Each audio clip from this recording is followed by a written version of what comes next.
Assalamu alaikum, everybody. Thank you all for joining our second part to our educational webinar series.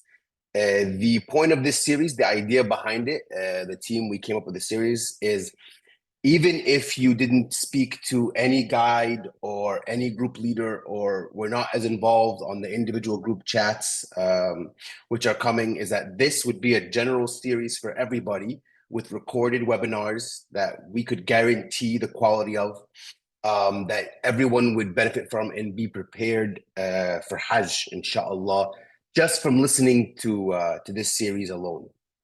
So last week, what we did was we gave you a general outline of what to expect from the next 2 months, timelines, dates, so on and so forth, and just kind of, so if you didn't listen to it, we recommend everyone listen to it. We believe it was very informative.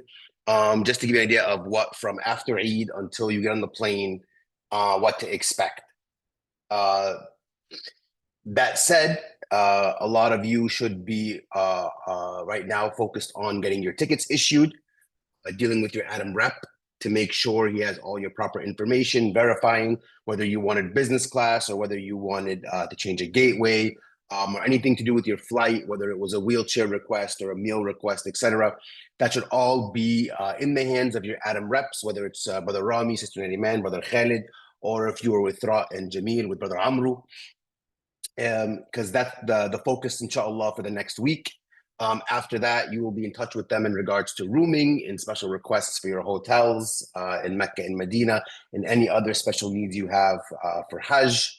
And inshallah, we're hoping by next week to have the guide situation kind of settled in so we can start getting you into those WhatsApp groups and having them be active. But of course, really, we want the guides to kind of start end of April, early May, because you only need 2 or 3 weeks with them before you travel, just to kind of know who your group is and get things going. That is the plan, and that's kind of a recap of what we discussed last week. So this week, this series will be all about what happens once you get off the ground, once you arrive in Saudi, inshallah. So the idea was webinar 1 is what happens before you travel. Webinar 2 is what happens once you travel. And then webinar 3 and 4, which is the week next week and the week after, will be more on from a fiqh standpoint. We will have scholars talking to give you an idea more for religious Q&A and answers questions that we really can't answer and topics we're not qualified yet to discuss, as much as the scholars are. And then, of course, the final few weeks will just be recaps and kind of checking the boxes and making sure you're ready, inshallah. So we just want everyone to kind of rest assured that this is available and recorded, and you can follow and watch this anytime you want, and it should prepare you, inshallah, for Hajj. Now, that said, our goal today, inshallah, is to kind of give you an idea of what's going on in Medina, Mecca, and the camps, Azaziyah, arrival, departure. Very simple. If you've been Hajj before, it's especially, this is good for a recap, especially if you haven't been under the Nusuk system, then this is very important for you. If you haven't been Hajj before, we think this is probably the most important webinar of the series, in my opinion. The reason being is what we try to do when people go Hajj, our main goal is, and again, you're talking between the 4 of us, you're talking, 30, 40 years of Hajj experience, lots of Hajj trips. So we've seen a lot. And what we want, is people to go there and be focused on their pilgrimage.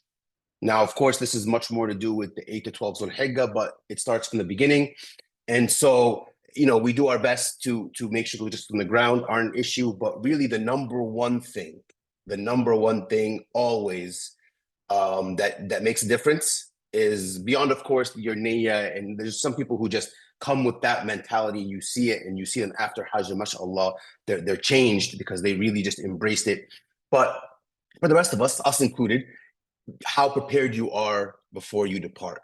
And already the ones who are attending all of these webinars and these lectures, you're a step ahead because you're going to be more prepared. And these are the people who really benefit the most, the ones who attend. It's often the ones who never attend a webinar and just kind of show up that struggle the most because they kind of just blind, but we didn't know any of this information.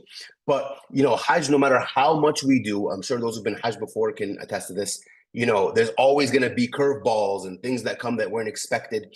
And our idea is not just to explain everything to you, but to kind of have you live in the moment and kind of visualize what you're going to be up against and what you'll be experiencing, so that once you get there, nothing is a surprise. Nothing can kind of knock you off of your path, because when you're there, you're really just focused on the experience, on getting the most out of your prayers, getting the most out of your pilgrimage, getting the most out of your bonding time with your other pilgrims, getting the most out of just absorbing this once in a lifetime trip. And we don't want anything to knock you off that. And we've seen it, and people start strong, and then something will happen later on that'll get them going, and we'll bring them back in with other things. But our goal is just kind of imagine it's like a straight line we're trying to walk, and it's like a tightrope. And our goal is to just let you know, hey, there's going to be, a tennis ball being thrown at you 10 feet in, or this is going to come at you in a few feet. The more you're prepared for what could possibly happen, the more you can stay on that line. And if we can do that, then alhamdulillah, we've prepared you as best as possible, so that you don't have to think about these things when you're in Saudi. You can kind of focus. And we always say, the best feedback we always get whenever someone does successful Hajj, alhamdulillah, is they come back and say, thank you, brother, you allowed us to focus on our Hajj. So if we can do that, then that's, to me, a job well done, alhamdulillah, and something we can be proud of. So that will be our focus. We're going to begin by going over Medina, and then we will go over Mecca, then the camps, and then Azay and departure, and then we'll open it up, of course, for Q&A. Thank you, Sister Nariman. Yes, if you want to get the presentation going. And with that said, I will turn the microphone over to Brother Rami, and I will begin, and then I will turn it over to Brother Rami to discuss Medina. Sister Nariman, can you go to the next slide? And we will post this presentation for everybody, inshallah. So this is kind of a recap. We just wanted to start with this, just in case anyone was still kind of confused, just to give you a general big picture idea of what's going on here. We want you to always know, when we say nusuk, and nusuk is just a shopping platform. That's all it is. It's somewhere for you where you can buy your programs. And this is especially true now, and this is why I wanted to bring it up, because I'm getting a lot of calls, and obviously this doesn't apply to you, but in case anyone speaks, saying, brother, I found a Hajj package I can buy. What do you think? If it's not on nusuk, you don't buy it. Even any new programs, even a Mujamila visa, anything, it's all on nusuk. Anything where you have to give somebody $1 outside of nusuk, or you buy a package outside of nusuk, beware and don't do it. The service providers, when we say service providers, we mean Al-Burj, Itra Al-Khair, Abdul Latif Jameel, or other ones. These are the actual companies who are responsible for performing the on-the-ground tasks. The best way to consider them is they are like the chefs, and we're like the waiters, the marketing partner. They're supposed to be delivering the product, and our job is to get you ready for it and to guide you through it and to be your main form of communication. You should be communicating with us, not with them, and we're kind of the middleman. Now, alhamdulillah, of course, we have a lot of experience on the ground as well from years of doing Hajj. So we involve some of our team, takes off the Adam Travel shirt and puts on the Al Burj shirt, and kind of to help ensure you still receive that same service. But ultimately, when you arrive in Saudi, and this is very important for the ministry and for everyone, they have to understand, even if it's Brother Khalid helping you on the ground in Saudi, or myself or Brother Rami, you say yes with Al Burj or with Ithra or with Jameel. It's not Adam on the ground there. It's them on the ground.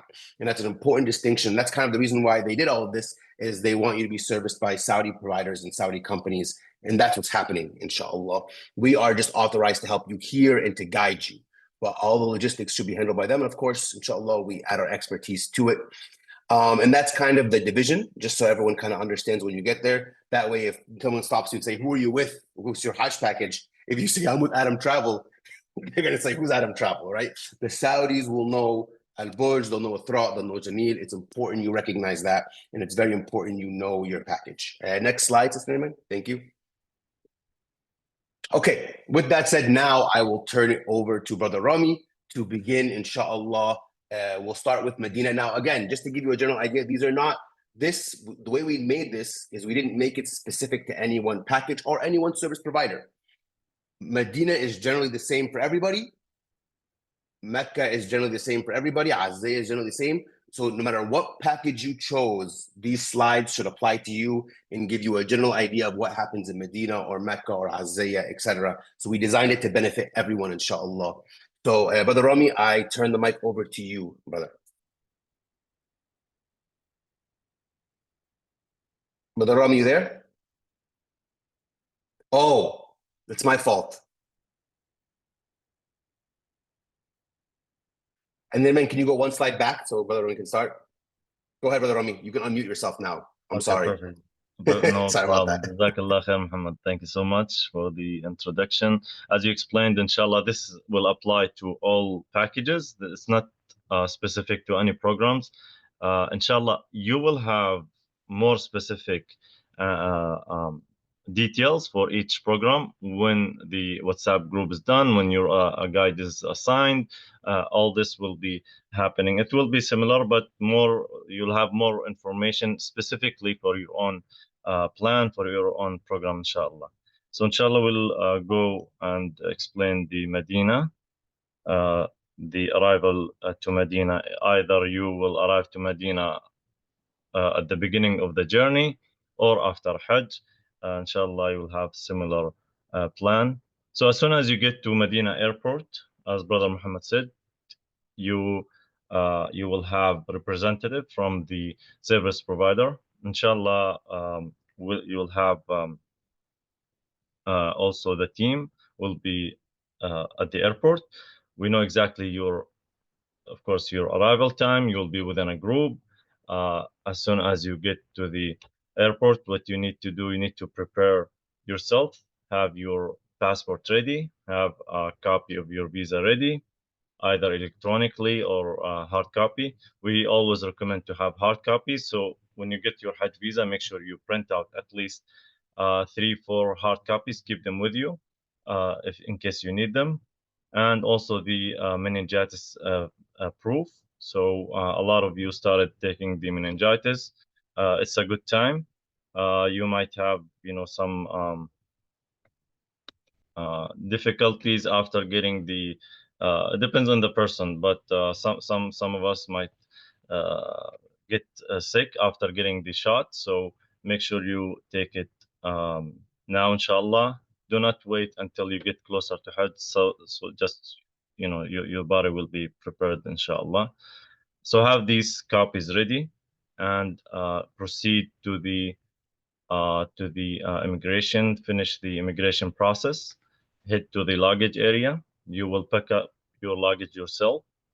So we're still inside. You still have not left the gate or the main entrance um, for Medina. So finish the process, finish the pick up your luggage, inshallah.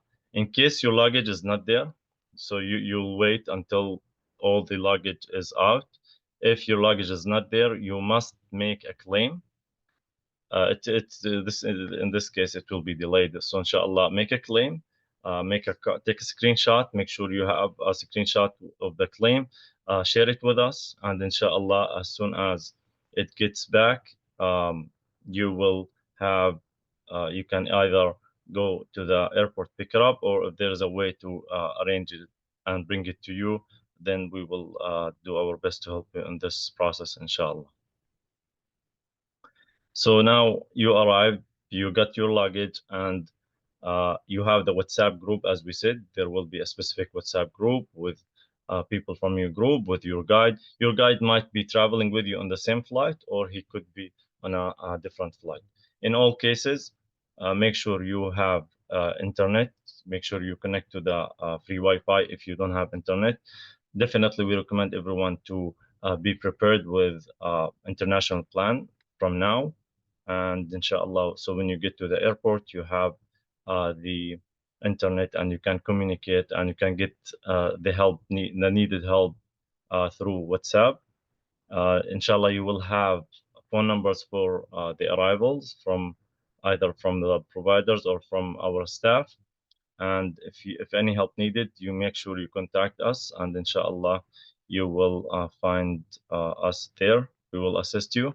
In general, as soon as you get your luggage and you leave, you will see there's a provider reps available. You can ask anyone about your uh, uh, about the team of your provider, and they will call them or bring them, and they can assist you. And again, you will be within a group. There will be a specific bus for your group. You will take the bus, inshallah, and uh, go to your hotel. The ride from the airport to the hotels, usually it's about 30 minutes. All the hotels uh, that have with our programs, you will see they're all around the haram. If we can move to the next slide, we have a map of the hotels. So as you see, so the middle is the haram, the al-masjid al-nabawi, right?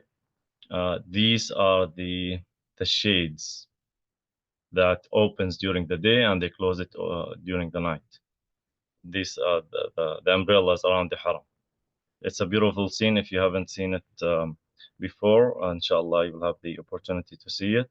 As you see, the hotels, you have Movenpick, Dar al Iman, Grand Plaza, Dar al Iman Al Haram. So there's two different hotels. There's Dar al Iman Intercontinental, which is right at the Haram, and there is Dar al Iman Al Haram, which is the one on the top right. It's a little it's on the second line. Um, Behind the next to the Haram, and then you have Amar Royal, Rotana Al Manakha, Castle Hotel, Crown Plaza, Pullman Zamzam, Valley Hotel. As you see, Alhamdulillah, all of them are within walking distance to the gates of the Haram. The entrance for the sisters, as you see, there is a couple of entrance on each side. So you are looking at within 5 minutes from your hotel to the Haram. You can get to the Haram and pray the 5 daily prayers, inshallah, or you can visit the Haram anytime you want. Now we go to the next slide, inshallah. So this is a general daily itinerary. It might apply to you. Some of it might apply to you, and some of it might not apply to you. As you see, we made it based on 4 days. You could have more days. Some of you have 5 or more days in their program. So, but this is the general activities that we do. So, inshallah, as we just spoke, upon arrival, either to Jeddah or Medina Airport, you'll have the proper assistance from your provider and from our team. If you arrive to Jeddah and your program starts with Medina, inshallah, the provider will provide that transfer either by bus or by train based on your program. And if you get to Medina, it will be by bus, inshallah, with your group. The expected check-in time during Hajj is around 3 to 5 p.m. So this is the general rule.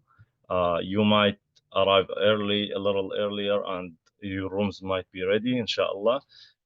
If not, like some of you will be arriving after midnight the night before. So the hotels or the rooms will not be ready. So we suggest it for some if you want to book a separate hotel for that night, and around 12 to 2 p.m. you can check out from that hotel and take a cab to the hotel that you have in your package. That could be an option. Um, Otherwise, you can leave your luggage in the at the concierge desk. There is you can get some rest, in the lobby. You can go to the haram, eat something. So it depends on your arrival time. It depends on each person situation.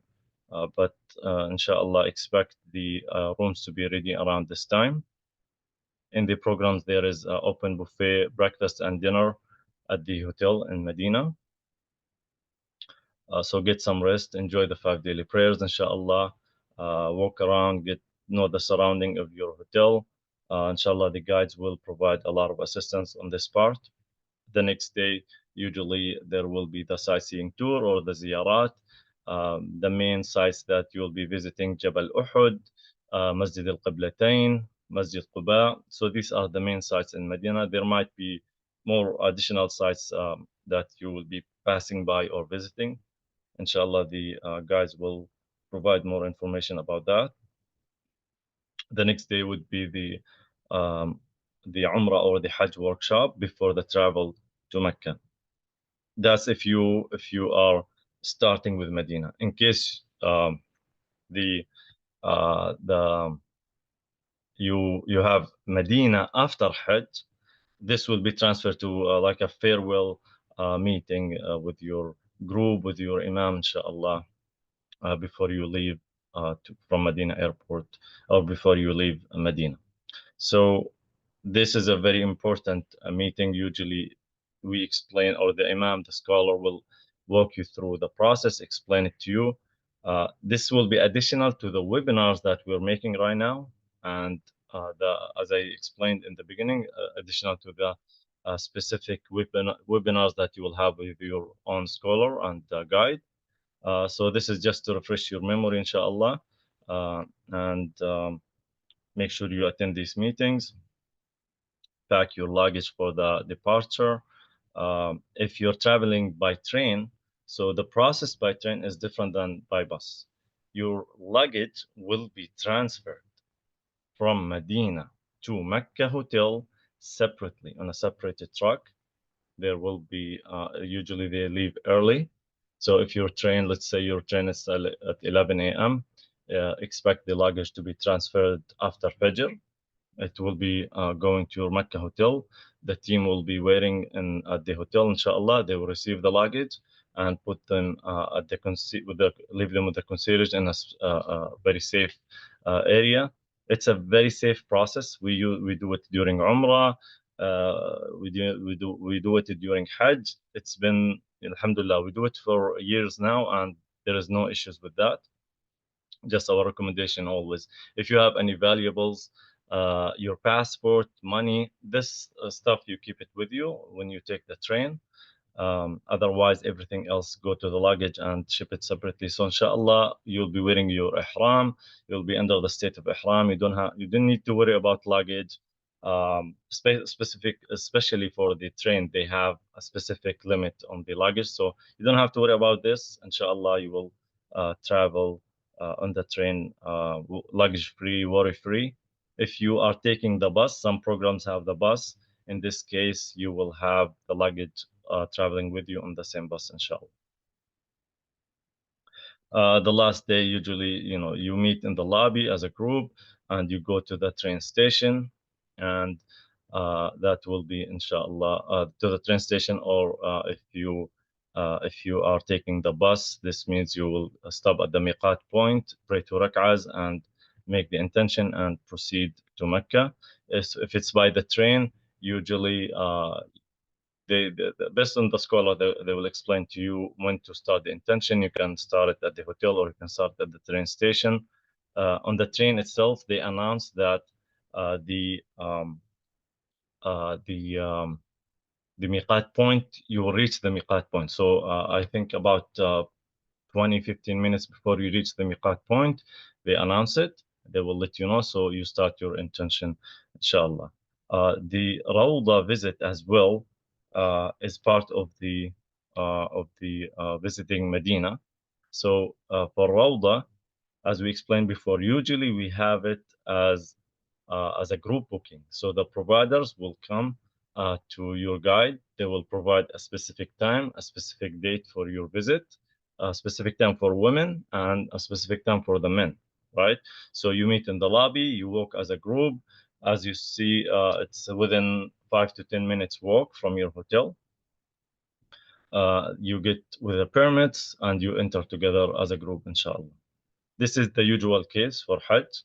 In case this was not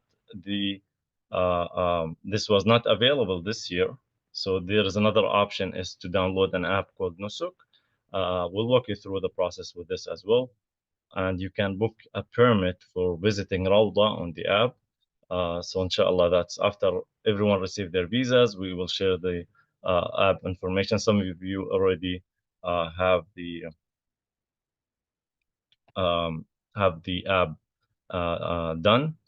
So it's basically similar to Umrah, right? If you traveled for Umrah before, it will be similar to visiting Medina, the same process, inshallah. If you have not visited Medina before, then this would be the process for you.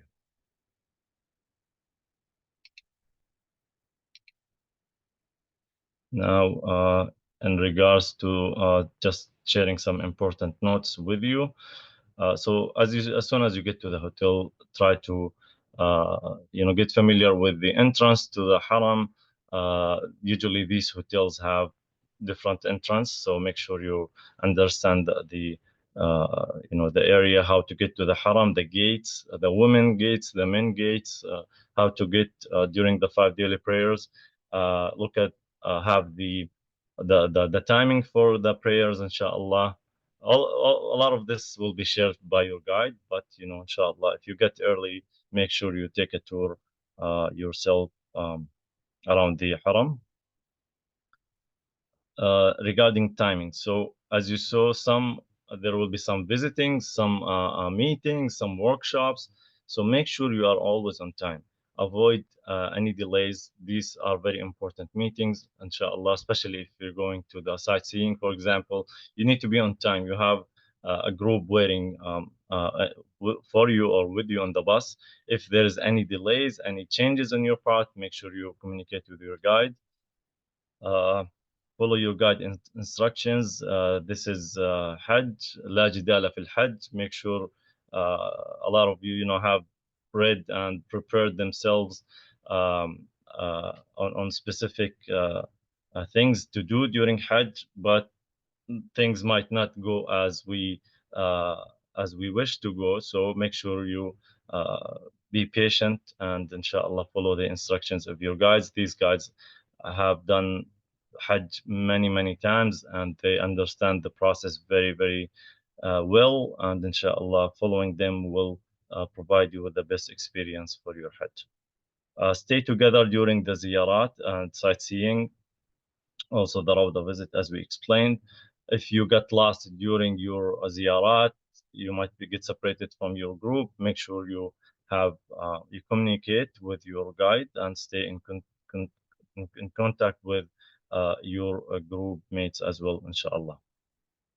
As we said, keep checking your WhatsApp for the announcements. There might be change on the meeting or a change on the bus schedule. Make sure you keep checking the WhatsApp all the times, inshallah. Attend all the meetings and workshops as we explained. Make use of your free time. Focus on your ibadah and avoid any distractions. This is you're preparing to go or to start the Hajj, or this could be after your Hajj. So inshallah, invest your time by focusing on your ibadah and praying the 5 daily prayers and the haram. Pray as many as you can. Some people within 2 or 3 days they finish the whole Quran, mashallah. So inshallah, make this your own focus, and may Allah accept from all of us.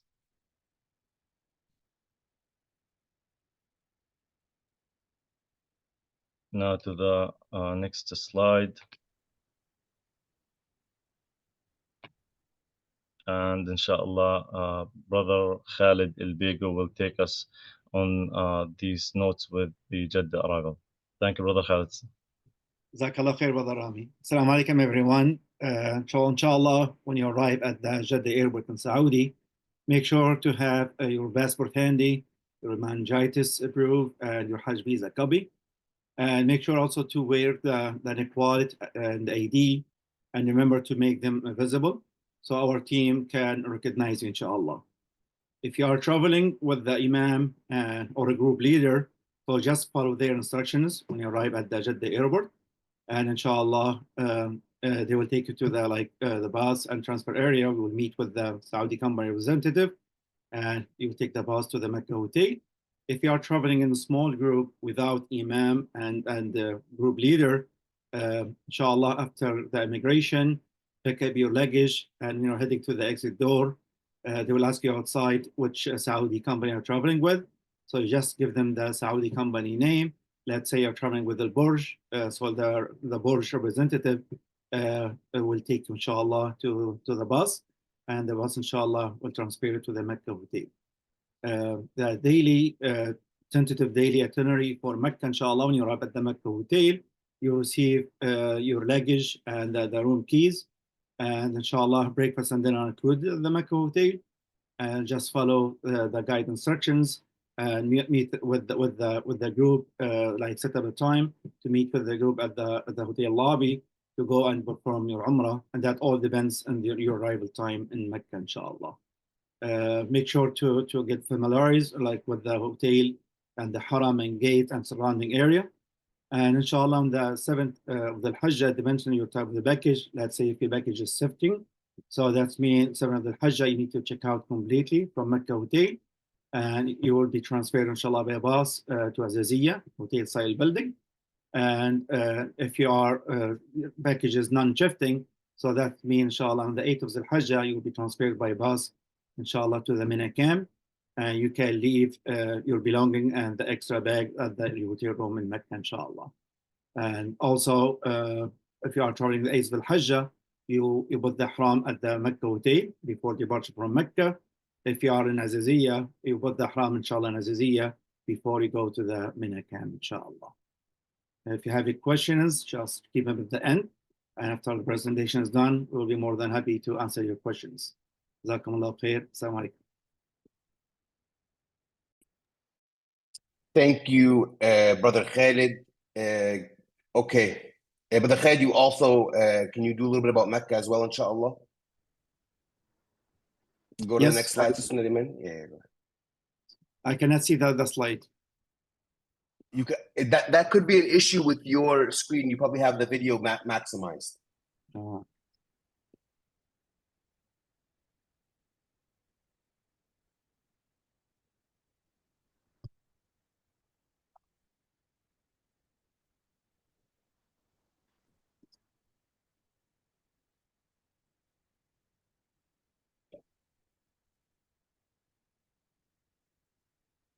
I'll speak a little until you let me know when it works for you, okay? Sure. I think I'll go over a little bit the airports in Medina and Jeddah. I think the most important thing, practically speaking, is either have a phone that connects to an international plan or log on to the Wi-Fi once you arrive at each airport. They both have Wi-Fi, inshallah. And the idea is you should have a phone number.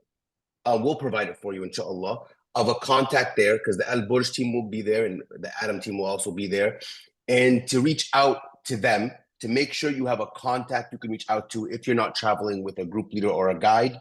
If you are traveling with a group leader or a guide, then just stay close to them, inshallah. And that's kind of a good for any kind of movement when you're going from any one place to the other. It's critical that you're always near your guide, and we'll discuss that more during Manasik in the coming slides. But very important, you always kind of don't move unless you are with your guide when you're going somewhere that is unknown. The airport especially is the most critical.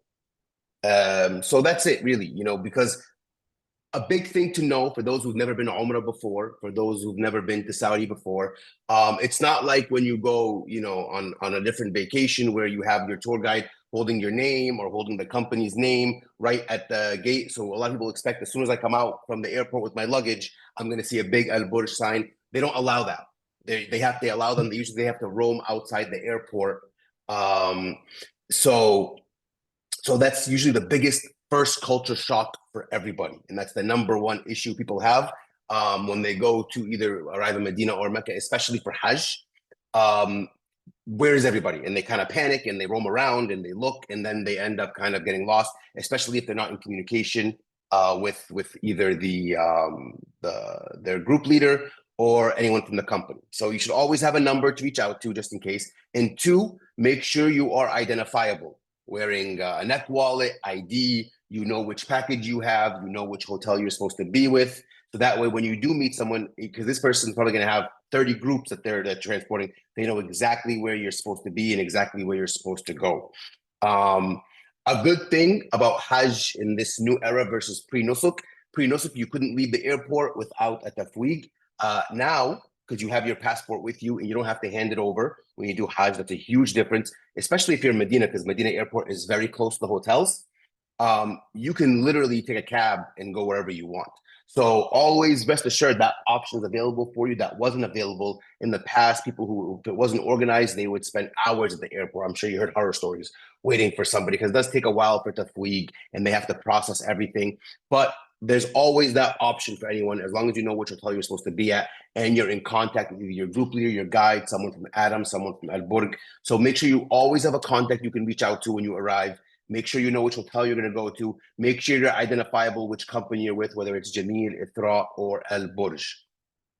Now, I got a question in the chat which actually leads to this about our neck wallets, our IDs. So in regards to that, inshallah, for those who are with Al Burg, we will be providing you with, inshallah, a neck wallet, an ID, a luggage tag, a drawstring backpack, and an ihram. If you are Mecca first, you'll get the ihram before you travel. If you're Medina first, you'll get the ihram in Medina. There's no reason to bring it with you at all. Now, where you're going to get it, the way we're going to do it is similar to the way we did it last year. We have about 4 or 5 key locations. So if you are flying usually out of LA, Chicago, Dallas, DC, Boston, New York, you're covered. We drop off all the items at one of our offices, and you're more than welcome to go pick it up. We just give them your name, and they check you off. If you don't want to do it that way, no problem. We always send an Adam rep on the group flight to meet you at the check-in. That Adam rep can meet you there and deliver it to you on your flight outside of Saudi, can give you all of your stuff. That's easy enough as well.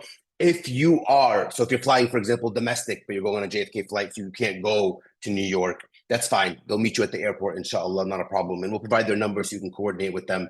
Easy enough.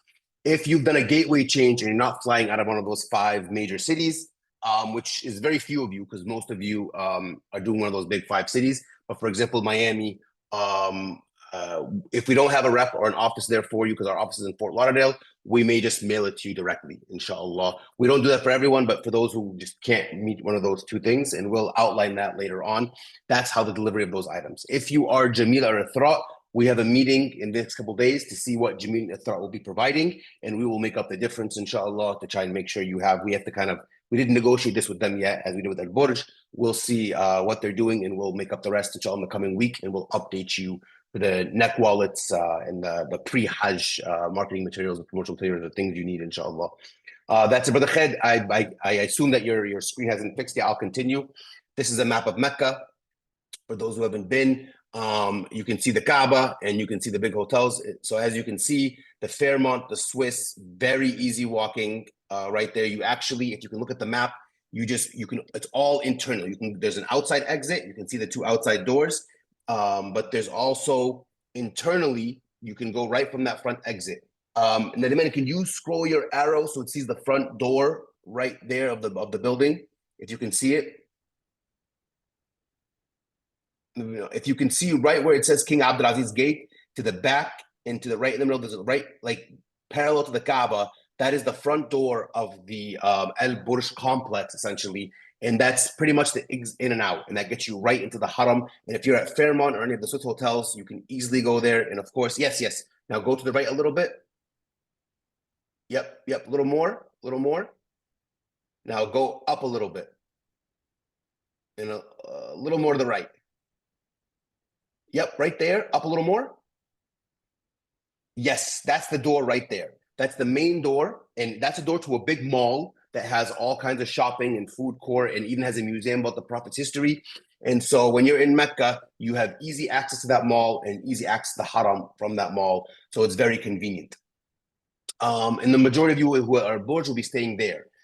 For those who are with Abdul Latif Jamil, you'll be at Anjum. Anjum Hotel is all the way to the right there. Don't be fooled by it. It is not far at all. That is a direct access to the Haram as well. It is no more than a 3 or 4 minute walk. You can catch all the prayers from Anjum as well. And in fact, some of the exits by King Fahad Gate are closed off before prayer. The Anjum is usually always open. So it's actually very convenient to get in and out of the prayer. Anjum is a fantastic location. Any of these buildings are fantastic locations, especially during Hajj. And then there's Voco, which is not as close. And I've been to Voco. Voco is about a mile walk, 15, 20 minutes. I just did it in January. It took me about 12, 13 minutes to walk it. Very convenient, right on Ibrahim Khalil Street. That's the main street by the Haram. And essentially, you just walk, it's one road all the way to the Haram and back. And the building itself is huge. It's 6 huge towers. There's a mall in the basement of the hotel, a lot of things to do. But it is, you probably won't be able to walk it for each prayer. So, for example, if you want to pray Dhuhr and Asr, you would probably go there before Dhuhr and stay until after Asr in the Haram, things like that. You won't be able to come in and out. And all of these hotels have, well, not vocal, but all of the Haram ones have Haram view prayer areas, so you can pray in the hotel as well, and with the Haram. So for those who are, it's going to be kind of a hassle to go in and out with the heat or walking for each prayer. There are options, inshallah, for you. But again, it's just if you've never been before, it can get overwhelming. It's a big crowd, but essentially all you're doing in Medina or Mecca is you are following the group chat with your group, and you are making sure you make the prayers, and you're just kind of exploring the hotel, exploring the mall, and spending as much time as you can in the Haram. It's a very, and of course, eating your meals in the hotel. It's a very, there's a lot of downtime on these trips, and you should be using it to rest. And we can always go over during the questions more if you want kind of an idea, visualization, what to expect. We're trying as best we can to kind of have you live in the moment when you get there, inshallah. But subhanallah, Umrah's gotten so easy. So many of you have done Umrahs that I believe a lot of you kind of understand what it's about. Yeah, thank you, Nariman. Perfect. But the Khair, whenever you're ready, you can just bump in, but I can take the Mecca daily itinerary. Yes, I'm ready, ma'am. Go ahead, Brother Khair. All you. Go ahead. Assalamu alaikum again. So the Mecca tentative daily itinerary depends on your package and your arrival date in Mecca.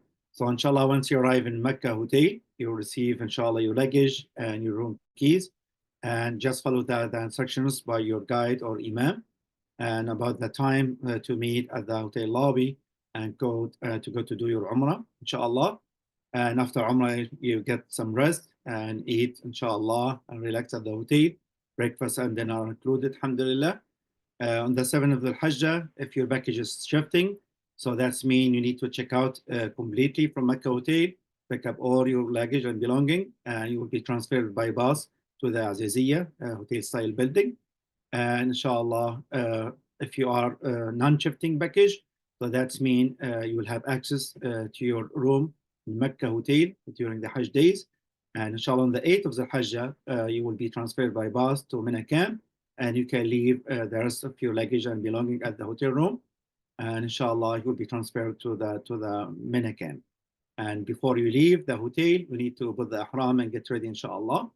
And if you are shifting and you leave the day before to Azaziyah and 7th al-Hajj, inshallah, you can put the ihram in Azaziyah and the 8th of al-Hajj before you transfer to the Mina camp. And inshallah, after you arrive at the Mina camp, get familiar with the camp. Alhamdulillah, there's bathrooms there in the camp, there's food available, different type of food, drinks, even ice cream, alhamdulillah. So just inshallah, when you arrive at the Mina camp, you choose your spot there, inshallah, and enjoy staying at the Mina camp. And the next day, inshallah, you go to the Arafah. And Brother Muhammad, do you want to talk about the Mina, or you want me to continue? I'll take it. Sister, then making go to the next slide. Okay, the next few slides, stop there, go to that back slide. I'm going to talk for a little bit and then we'll go. Okay, the next few slides is very critical. This is probably the core part of this webinar series, because this is the part that you will not experience if you've done Umrah.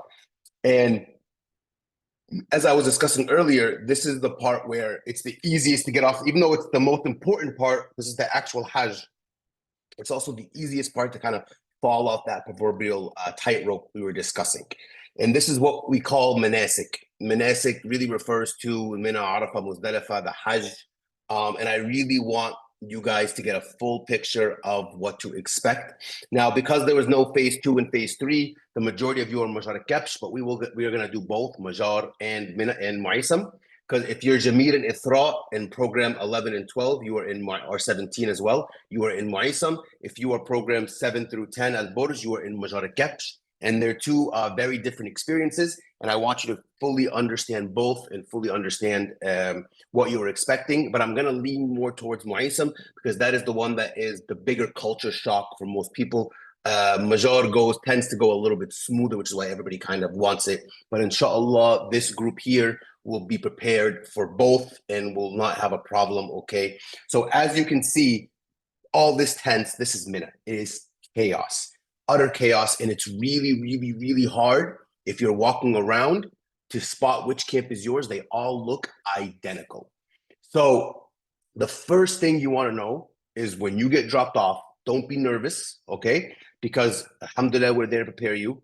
But as soon as you arrive in Mina, okay, and arriving in Mina is it's not like, oh, a bus takes me, I sit down. These buses, especially if it's Muaysam, the bus comes to the hotel. You've been waiting probably an hour or two in the hotel lobby, and all of a sudden the bus is here, and let's go, go, go, go, go, time for the bus. They pack you in a bus, and they seal the door with a big sticker. Nobody can come in and come out. And so you're in this bus that's sealed, and you're driving about anywhere. It's a 10, 15-minute drive. It can take up to half an hour or an hour because of traffic. Obviously, you can imagine the traffic. And then you get dropped off, and you're waiting when the bus is parked. You're waiting for other buses to get dropped off one by one. That wait can be a while. So it's a lot of nervousness. Sometimes the driver gets lost. You don't know exactly where the tent is. And then all of a sudden, the sticker comes off, the door opens, and you're ushered into your tent. First thing you should do when you get ushered into the tent, drop a location. Now you know you have a WhatsApp location, and your group leader will drop it on the group as well. Now, if I ever get lost or if I ever need to walk back, I can just follow my map and get there, and that map is accurate. It'll get you to where you need to be. So drop that location on WhatsApp. If you don't know how to do it, ask your scholar or call your rep. We can show you how, but pin your location to where you are. That's number one. Number two, next slide, Sister Nermin. Okay, I will pause my story to follow the program here. Things you should pack for Mina. Medicine is critical. If it needs to be refrigerated, you let us know. There's fridges in Mina, so we can put it for you. But any medicine you need, you have to have with you on your carry-on at all times. Sunglasses is a fantastic idea. Sunscreen is a good idea as well. Of course, it has to be non-scent during the days you're in Ihram. If you're not in Ihram, you can wear whatever you want. A towel is if you have liquid IV is not critical. A misting fan is definitely a misting fan helps because of the heat. It does get hot, so those the misting fan are always a step above. A backpack for your stuff. That's especially the camps don't have a ton of storage space, and a lot of people bring like these rollaway suitcases. I don't recommend them at all. They take up a lot of space. They make it tight for everyone, and you'll understand why in a second. You can fit everything you need in a backpack. A backpack on your shoulders, don't lose it. We provide you backpacks, and the providers provide you one, or you can even grab one from Bin Dawood, which is a grocery store in Mecca, or bring one from the States. All you need is a backpack. Don't need a laundry bag. The drawstring bag and the backpack are the same. UV protective umbrella, that's for your Jamarat walking to avoid the sun. This is going to be Hajj in the summer. Highly recommend it. And over the door hook for bathrooms, don't need to bring that. Again, this is a big list, so I'm gonna go for like everything's fine, but I'm giving you the details. Plastic for touching the bathroom, yes, that I recommend because you will be showering there. They do have soaps and things available, but anything extra you want to bring, of course, bring a waterproof bag to keep them in. Same with hand sanitizer, can't recommend it enough, unscented sanitizer. It saves you a trip to sometimes the lines in the bathroom. If all you want to do is wash your hands before you eat or whatever, it comes in very helpful, along with body wipes and unscented soaps. Chapstick, if you need it. That one's not universal. Some of these aren't universal. Pocket tissue, same thing. There are tissues there. Same with cotton swabs. The Ziploc bag for pebbles is nice. The drawstring bag also works for the pebbles. This is in Muzdalifah, which we will get to. You just need something to hold your pebbles. That is critical. You don't want to hold them in your pocket or have like a cup. You do want to have something you can close up and put the pebbles in. Scissors for cutting hair. Not a bad idea. If you don't have time to go to a barber and you want someone to cut for you to break your ihram, makes a lot of sense. There's plenty of food there, but for those who want to have extra protein bars or something they can eat easy on the go, highly recommend. You may not all the food might not match your needs.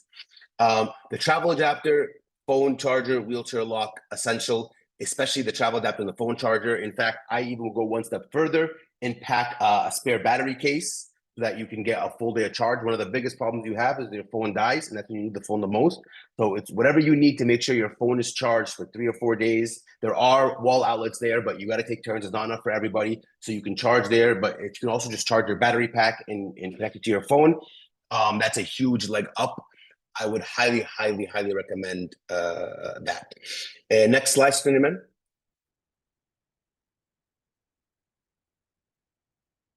Okay, can you go to the next slide? I'm gonna go back to that one. I want to show them the picture first, and then we'll go the one after that too. Yes, right here, perfect. So once you walk in, this gives you a good idea of what the Muaysam camp looks like. Especially, I want everyone to focus, and if you could put like an arrow on the bottom middle picture, the bottom middle one.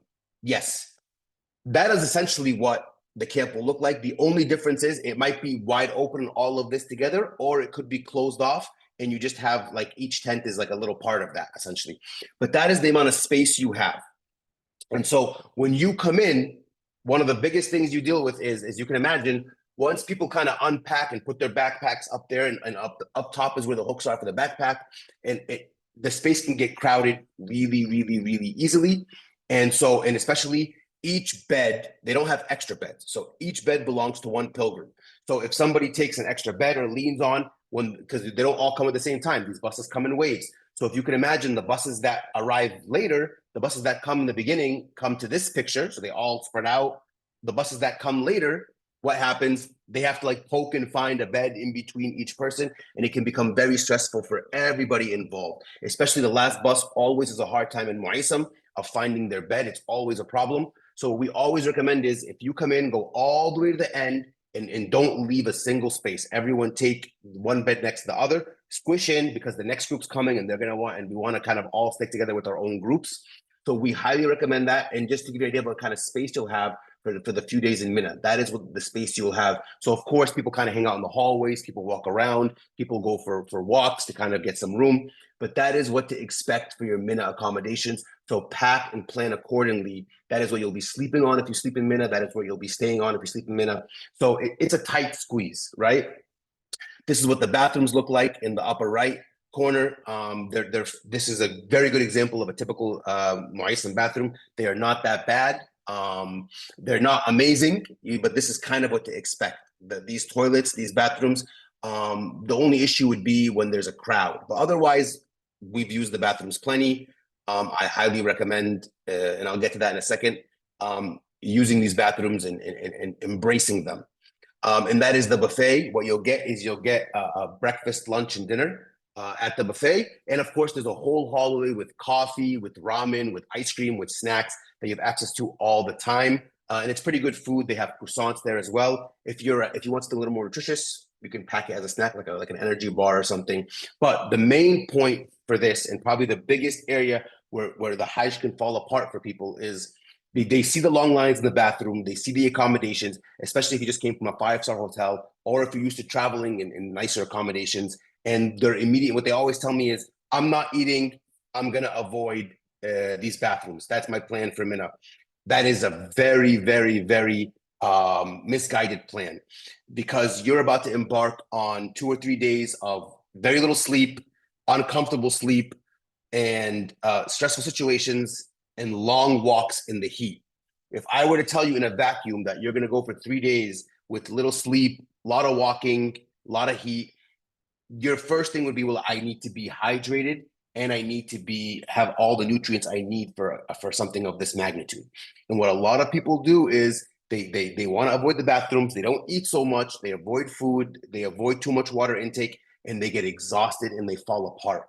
So, bite the bullet, embrace these bathrooms. They're not the best, but you have to use them. The only reason why I say this is that way you're not afraid to drink and eat all of the food you need. Now, you don't want to get food poisoning and overeat. I'm not saying eat everything. Just be smart about what you eat so you don't get sick, but get enough dry foods in you in plenty that you have energy. You're going to need your energy. And those that embrace that end up being able to tackle their Hajj in a much easier way, because they have the energy they need, especially if they're not getting as much sleep, and do try and sleep. as much as you can. I know everyone's excited. I want to talk to all my brothers. It's kind of like a slumber party. It can be fun. People can spend all night discussing, a lot of different things. We see it all the time, and we love the bonding. But get as much sleep as you can. You need your energy for this Hajj. So two critical things: learn how to sleep in these camps if need be, nap when you need to, and definitely eat. Okay, I just want to kind of give you an idea of what to expect. Sister, can you go back now 2 slides? There we go. Okay, Al Mu'aysim camp. You should all know now, it's an hour walk from Jamarat, meaning when you do your Jamarat, prepare for an hour walk. And it's easy to say, and what I'm really trying to do and we're trying to do with this presentation, we can say 1 hour walk, but that could mean anything. People go on the treadmill all the time at the gym and walk for an hour. You're walking for an hour. Parts of it are uncovered in the heat. You're in big crowds. It's a little nerve-wracking, especially when you're in a haram. Some of you guys might be in a haram on Tanzul Hijjah. So it's not that as easy as you think. So prepare yourself mentally and physically to be able to make these walks. When you make these walks, you're making them usually in Skechers or in comfortable shoes and comfortable clothes. That won't be the case here. It's a rougher walk. Prepare yourself mentally for it. The transfers are that's true via air conditioned bus. We discussed the tents. They do have fans and air conditioning. The air conditioning often breaks, especially on Eid Zul-Hijjah. Eid Zul-Hijjah is a day, this is from Mu'aysam again. Eid Zul-Hijjah is the day that's the roughest because that's the day when everyone's in the tent. 9 Zul-Hijjah, no one's there. 10 Zul-Hijjah and 11 Zul-Hijjah, a lot of people are back and forth. Either they're in Azziya or they're in their hotel. They really only come to the camp at night when it's cool. But Eid Zul-Hijjah, you arrive there in the morning, and so you spend from, let's say, 10 a.m. noon when people arrive all the way until 7 or 8 p.m. Those are the roughest 9 hours because everyone's packed in, the camp is crowded, and oftentimes the AC breaks because these things only work for especially in Mu'aysam, these things only work for a few days a year. So prepare for that. If it's hot, AC broke, I have my fan, I have my mist, I have my water. I'm okay. I'm comfortable. I expected this to happen, right? And that often does happen. Even when it does work, sometimes it's not enough because there's so many of you. So prepare for that. And if you're the kind of person who the heat really affects me and affects my health, prepare for that as well. Maybe don't spend so much time in the tent. Maybe find somewhere outside the tent to kind of sit down, prep yourself for this journey. Or maybe, we can discuss, talk to your rep maybe about avoiding Mina if it's going to be that big of an issue for you. But these are the kind of things that we want you prepared for. You will have we already saw the pillow, bed, sheet, blanket. Keep track of that. Don't lose it. You get one. Keep it for it'll be on your couch as soon as you're on your sofa bed, as soon as you arrive.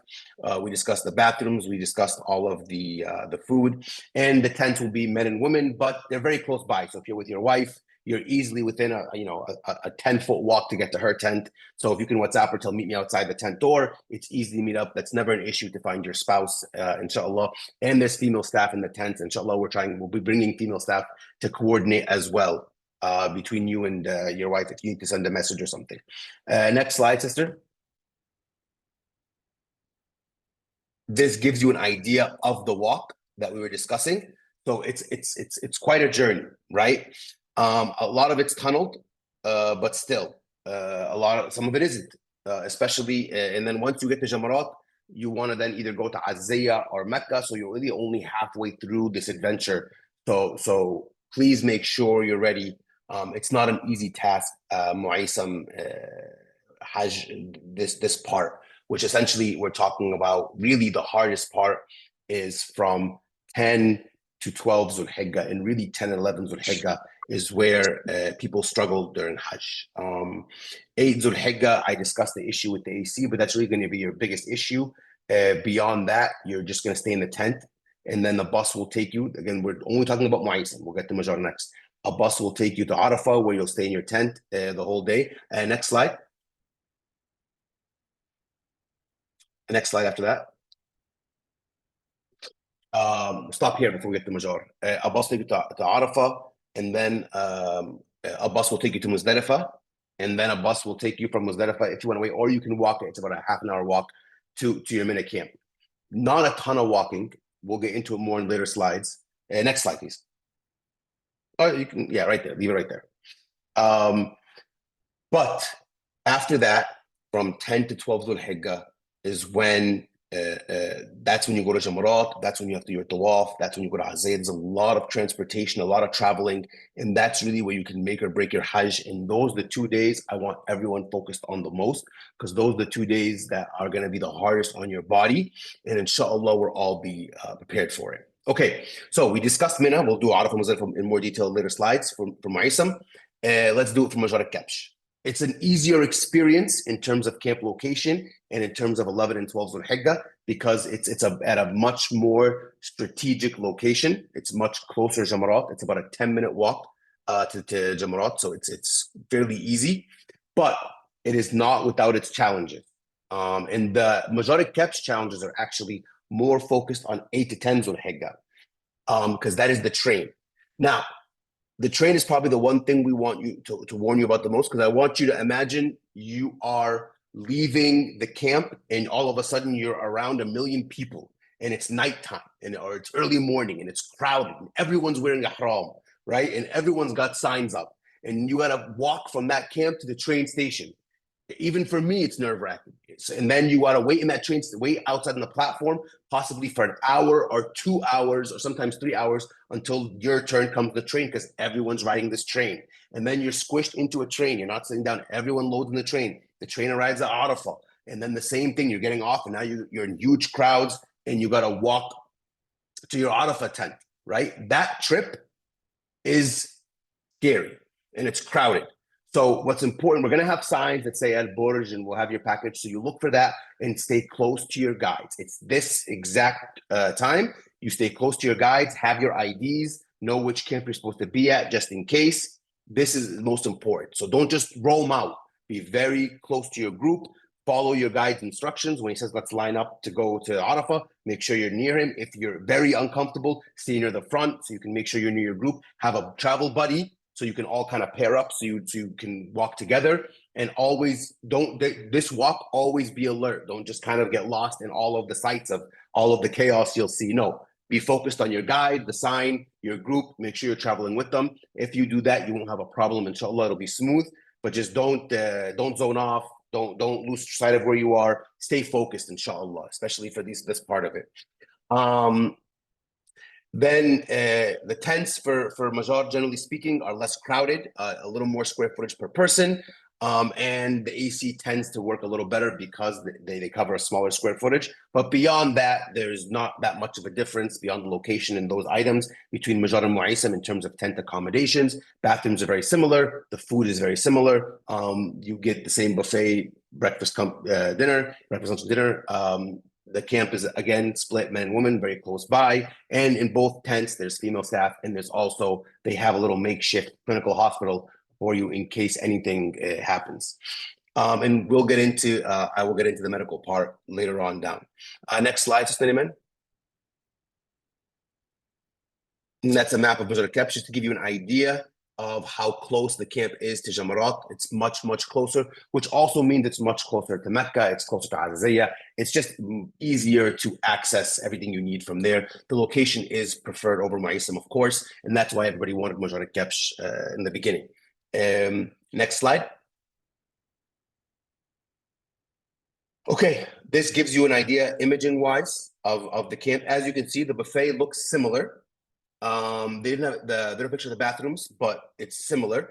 The sofa beds are a little bigger and there's a little more space. But again, it's not a ton of space, but a little more space, a little more outlets. Oh, buffet is bottom right. Sorry, I missed it.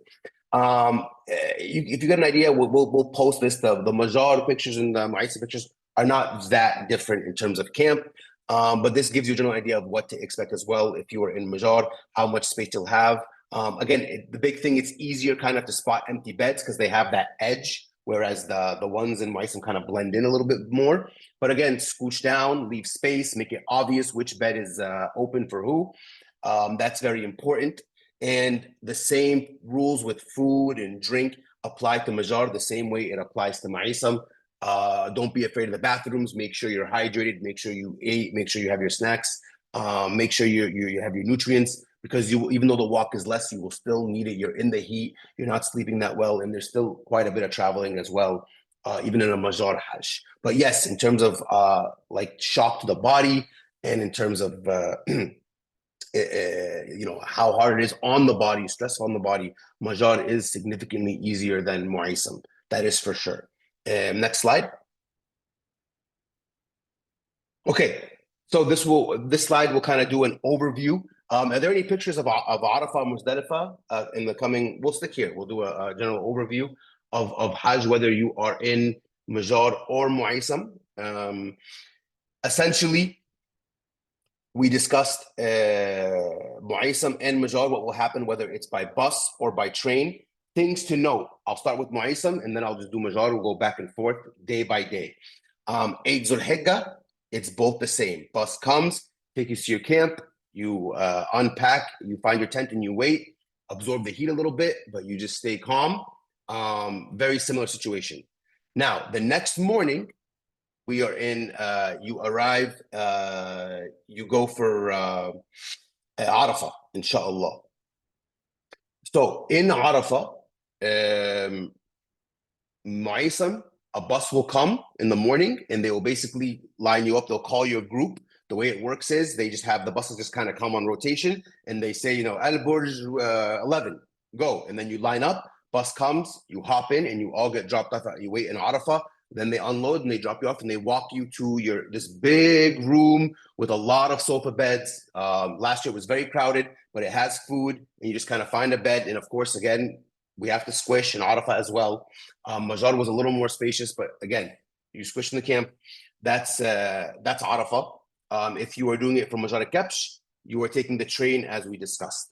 You spend the day in Arafah, and then it's time for Muzdalifah, which is probably the biggest difference in Majar and Muaysam is your Muzdalifah experience. And I think there's a picture of Muzdalifah for Muaysam and for Majar. Later on, I'll give you an idea of what it looks like. Actually, we could, and Sisteman, can you slide up one more slide? I want to show them now.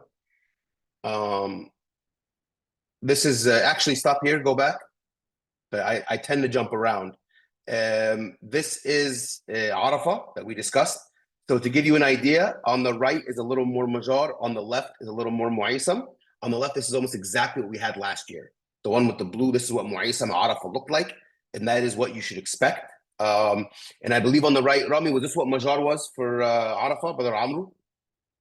Because I was not in Majar last year, Amru was. Yes, Muhammad, and the right is the Majar al-Kabsh. That was Majar, right? Yes, yes. So that's what you should expect for Arafah. As you see, it's a little more spacious. The sofa beds are a little bit nicer. But they're very similar, if you can't tell, just a little more space. That's the big one, which matters. Arafah is a little more squeezed and it's hot, so you're going to stay inside for the most of the time. The big thing to know about Arafah for Muaysam is the buses. When you finish in Majar, Arafah in Majar, you go right to the train station, you line up, I assume right before Maghrib, and you walk to the train. Hey, Amru, and I want you to correct me, because I'm going on what I experienced years ago. You saw it last year. As soon as you walk the train, you walk in the big crowd, follow the guide, follow the signs, and then you wait for an hour or two at the platform for the train to Muzdalifah, correct? It's a little bit walking, like we discussed, but it's actually smoother because what happens in Muaysam is they call buses, right? And it's arbitrary, the order of the group, and you end up waiting in this tent anywhere from Maghrib all the way till Hajj ka program sunna. all the way until 1 or 2 in the morning.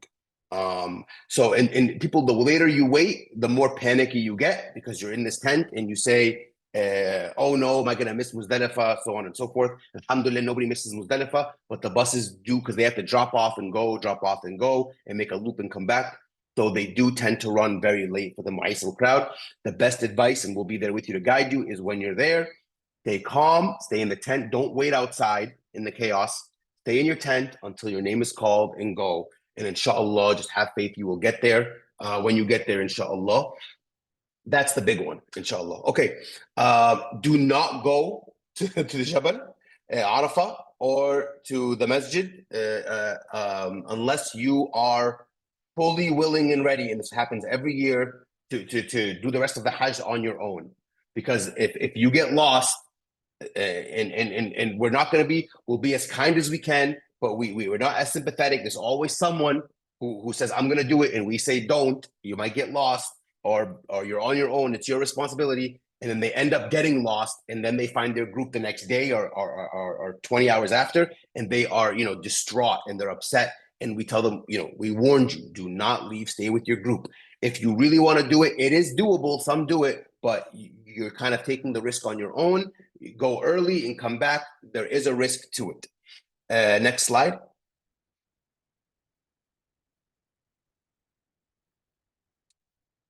We kind of, I discussed already. Arafah, we can go to the next slide. They all have this. Muzdalifah. Again, the top one, this is kind of what to expect in Mu'aysam Muzdalifah. And the bottom one is a little more what to expect in Major, because the camp there, I believe, Amru, that's similar to what you experienced last year in Muzdalifah, the bottom slide. Exactly, yes. Yeah. Yeah. So it's right in the train station. You don't have to go far for it. It's a little bit easier. And then when you're done, you just go back to the train and go to Mina, correct? It's Talk a little bit about it. A little bit of walk, Muhammad. Yeah, you expect a lot of walk also in Muzdalifah too, because of the crowded and also the train. I'm sorry. After you're really leaving from Arafah to Muzdalifah, the train, it's a huge crowded, and expect a lot of waiting time in the trains. And also, if someone separated, if like the group separated from the leaders, do not panic. Just follow the sign to the, if you already have the Al Burj group or Isra al Khair or Jamil packages, just follow the sign for Jamil or Al Burj or whatever to the camp or the Mina camp. And after when you already finished taking the train between Medina to Arab to Muzdalifah, the train is huge and also the line is bigger, and we expect some delay around 1 or 2 hours. Once you're having the Muzdalifah, this is the same picture what we have it in Muzdalifah last year. And also we have a mattress over there, and also carpet and bathroom over there, inshallah. And also once we finish the Muzdalifah, you will walk around 15 minutes to the train and back to the camp or the Jamarat. Go ahead, Muhammad. I'm sorry. No, this is perfect. So it's about, are you saying it's a 10-minute walk from the train platform to the Muzdalifah camp? Okay, yes. Good to know. Yes. Okay, and then so around Fajr, I assume they walk back to the train platform and they go to Mina, correct? Okay, so this is probably the biggest. Back to Mina or to Jamarat? They take the train. Well, it's the same. Yes. Mina, yeah. So it's a little bit easier, less stressful going to Muzdalifah and back from Mazar, because it's all train, inshallah. Now, but for Mu'aysam, for those in Mu'aysam, this is a realistic description of what you're going to expect. If you see in the back of the picture, those are the buses. And what happens is they drop you off there, right? And there's a huge fence.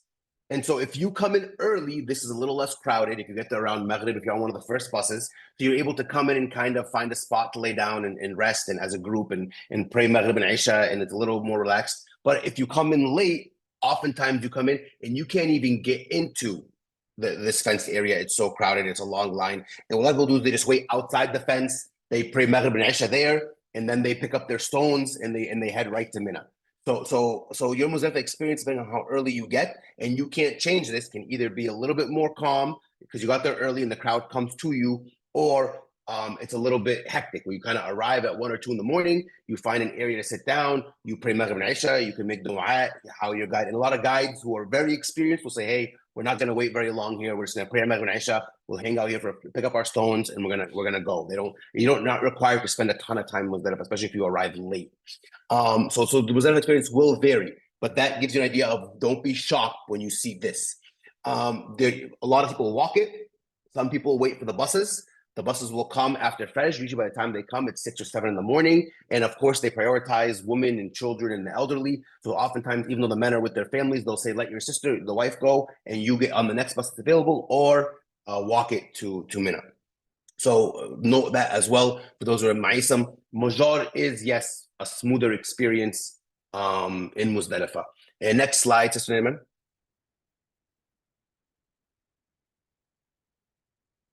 Yeah, we covered a lot of this, alhamdulillah. And you'll have this, the sleeping mat. This is for Major.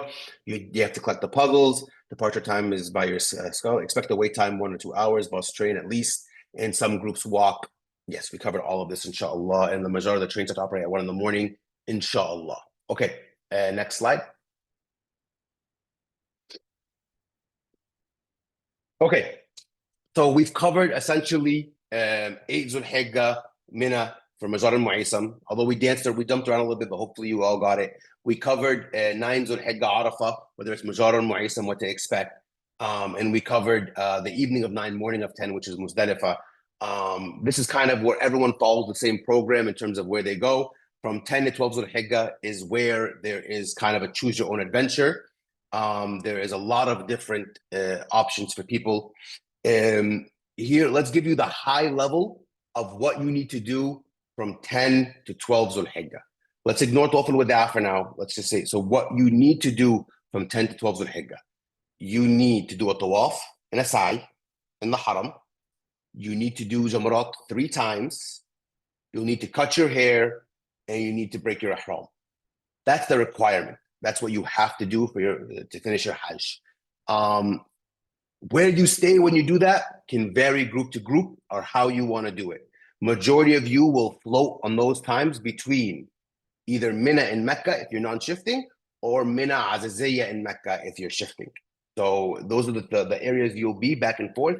And when you'll go is really more dependent on your guide, inshallah. But these are some of the most exhausting days. So I'm going to give you a typical 10 to 12 Zulhijjah, someone a Majara one, but it may differ depending on who your guide and scholar is and the way it works. Once you arrive in Mina after Muzdalifah, generally speaking, most people will go do the Jamarat. Once you've done your Jamarat, most people will consider their Adahi done. All you need is either Tawaf or a haircut, and you can break your Ihram. It's your choice which one you want to do. But generally, after Jamarat, everyone kind of tries to head to Mecca to go do their Tawaf the morning of Eid. Yeah, next slide. Pause there. So, how to get to Mecca after Jamarat? Inshallah, for the ones on our Burj, we're going to try to provide transportation to get you there, inshallah. Shuttle buses from Jamarat that will get you to Mecca. For those in Jamil and Ithra, we're going to check with them if they're going to have those shuttles. If they won't, we will alert you where there's also public shuttles as well that can get you to Mecca. Once you arrive in Mecca and you've done your Tawaf, this is probably the most exhausted you will be for any point in your Hajj. It's been 2 days, you haven't slept well, you just did a Jamarat and you just got to Mecca. This is the most exhausted. Everyone is. This is the hardest part. This is the day that you really need all of your strength and energy. Once you finish that, then either you, depending on your program, either you'll head to Azaziyah or you will stay in your hotel in Mecca. And the idea is for you to shower, get some rest, relax, and then head back by shuttle if you are in Mecca or Azaziyah to your camp, whether it's Majar or Mu'aysam, inshallah.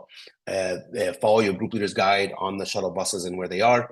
That is the plan. And once you're kind of rested, you have one more hard day and your Hajj is kind of moved on. Next slide. Okay, 11 Dhul Hijjah, you will wake up, do your Jamarat. Some do it after Fajr, some do it a little bit later, but you do your Jamarat and kind of follow the same pattern. If you've already done your Tawaf, then all you have to do is after Jamarat, go to Azaziyah if you're in an Azaziyah program, or if you chose, sometimes the Imam will choose on 10 Dhul Hijjah to skip the Mecca on 10 because it's so crowded, go straight to Azaziyah and relax, and then 11 Dhul Hijjah will be your Mecca day to do your Tawaf. Or you go to Mecca, your hotel, relax there during the day after your Jamarat. The idea is you go to Jamarat and then head to either Mecca or Azaziyah. You'll relax there, and then before in the evening, come back to Mina for Maghrib around then, and spend the night and relax and kind of get your bearings. And essentially, once you get back to your Mina camp after you've done your second Jamarat, the hardest part's over. Now, all you have to do is kind of spend the night and rest in Mina, relax. If most of you at this point might have a little bit of a cold, you'll be tired. And then the next morning, you will wake up, inshallah, and do. Now, if you don't have a lot of luggage, you will do if this is from Mu'aysam, you will do your Jamarat, and you can head straight to either your Aziziyah, I believe most of you, or your hotel. If you have a lot of luggage, you will do your Jamarat and come back to Mina and wait for the buses to take you. If you were in Majar, it's a lot easier. You just do your Jamarat real quick, come back to the camp, and then a bus will take you from the camp, inshallah, to your Mecca hotel or wherever you're staying, inshallah. Mostly you'll be Mecca hotel. That is, I know we covered a lot and things we left out, but that is a general idea of how it will work 10, 11, and 12 Zulhijjah. And if it sounded chaotic, it is chaotic. If it sounded like there's a lot going on, inshallah, in the Q&A, we can go over it more and more. But that is essentially how it works. Brother Amru, you want to take it from here, discuss the Tawaf al-Wada', the departure, and Aziziyah, inshallah. Go ahead, brother. Thanks so much, Brother Muhammad. May Allah subhanahu wa ta'ala accept it from you, your hard work, and from everyone. And yes, actually, Brother Muhammad has already covered everything, including the Aziziyah. And the last thing you can do it from Aziziyah or from the Mina camp, either all Mina camp, Majority Kabsh, or Ma'isam camp, and 12 Zulhijjah, inshallah, bi'Iznillah, if you already, as Brother Muhammad mentioned, if you already have a Majority camp, you will, after you finish your Jamarat, the bus will take you to the hotels. You stay in the hotels for the rest of the day. And then next day, if the package is, next day you will, inshallah, do Tawaf al-Wada', and then you will take your luggages and back to the, traveling to the airport. And we will provide the shuttles or the buses from the hotels with each group to the hotel, to the airport, inshallah. This is for the Majority capture. For Aziziyah or from Ma'isam camp, once you finish your, the third day of Jamarat, we will take you from Jamarat to the Aziziyah. You will stay in Aziziyah the same day, and we will, as Brother Muhammad mentioned, that if you have shuttles, you will take the shuttle to the Haram to do the Tawaf al-Wada' and come back to Aziziyah. If it's not, we will try to provide the public shuttles from Aziziyah to the hotel, to the Haram, to do the Tawaf al-Wada', and after that, come back to Aziziyah, take your luggages and travel to the Mecca. This is for the day of the Hajj, and you're finished your Hajj, alhamdulillah. And at the airport, we have our Adam travel staff at the airport, and also we have Al Burj and Israel Khair and Abdul Latif Jamil will be there at the airport, and we provide the transportations between the hotels and to the airport with the buses, or if you're traveling from Aziziyah, we have a transportation also from Aziziyah to the airport. If your packages start from Mecca and you're traveling from Aziziyah to Medina, this is for the shifting packages, or some packages, Mecca packages like Al Burj 8.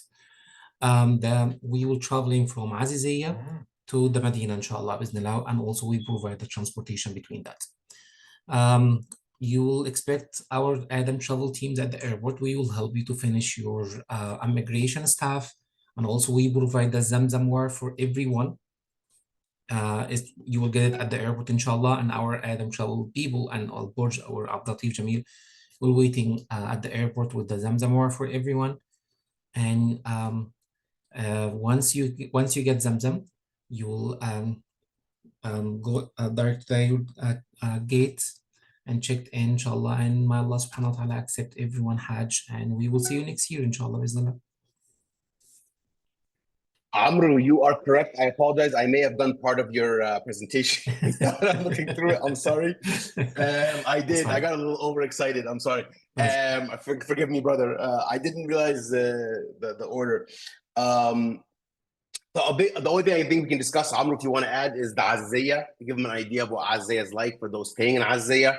Aziziyah is its own small little city. And when you spend time there, there is shopping and restaurants and things. But the Aziziyah hotels are a little bit like hostels, 4 in a room. They're somewhere between Mina and the 5-star hotels in terms of accommodations, somewhere in between. But again, Aziziyah is nice. You can grab a coffee. They're opening new restaurants every day there. You can walk around. It's a great way to kind of be in a city, essentially. But that's about it. We covered a lot. And we covered it a little bit in order, a little bit out of order. We jumped around a lot. I hope, inshallah, this kind of landed and everyone got a clear picture. The goal was to give you a real life idea of what you'd be experiencing, especially during the days of manasik, which I think is where the culture shock hits the most for people. And I really want everyone to be prepared. And we will be posting this presentation as well in Telegram group, inshallah. With that said, we did go long, so I will start with the questions. Brother Basiru, you've been waiting patiently the whole time. Go ahead, brother. Assalamu alaikum. Wa alaikum salam. I raised the hand, so I go first. Okay, go ahead, brother. Jazakallahu khair. You guys cover a lot of stuff, but my first question is, we are non-Arabs, so a lot of stuff we don't understand still, whatever even you say. Some I understand. Is our group going to go through same thing, going to explain day by day what to do? Yes. Your group will explain not only a day by day, but they will give you probably one that's more tailored for your group. A lot of time, the scholars, because they've done it so many times, they kind of have a more relaxed approach because it's a lot easier for them. Not only will they explain it before you travel, but they'll also go over it with you in Saudi as well. And they'll prepare you, inshallah. Okay, and my second question was, those shopping lists you give, we should buy all those stuff here, bring with us? Not necessarily. There's a bin Dawood in Medina and in Mecca that have pretty much every one of these items. Okay. So you can get it all there, inshallah. Okay, inshallah. And my last question is, we have Al Burj 10. So my question, do we gonna have any time in the Mecca for shopping anything or not really? Yeah, you'll have time for shopping. The day before you arrive, you'll be tired. Probably 12 Dhul Hijjah will be your day for shopping before you go home. So when 12 Dhul Hijjah is when Hajj ends, and then from then until your flight, you can do shopping. And with Brother Rami, can we, like, if we want to stay one day extra and we want to change it now, can we do it? Or it's hard? I can answer that. You can change it, but you will not be able to change your flight. You'll have to buy a new flight home. But you can absolutely stay longer. Your visa's 30 days. You're entitled to stay all 30 days, but you'll have to book your own flight home and book your own hotel. Even though Turkish Airlines, still we cannot change the date. It's a group seat. You can ask them. We can ask for you, but generally speaking, they never allow it. Okay. Jazakallah khair. Way, brother. Brother Azman Noor, go ahead. Your voice is far away, brother. Still far away.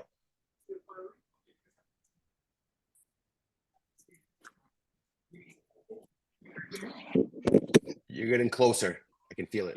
Yeah, give me There we a second. go. See. Yeah. Yeah, can you hear me now?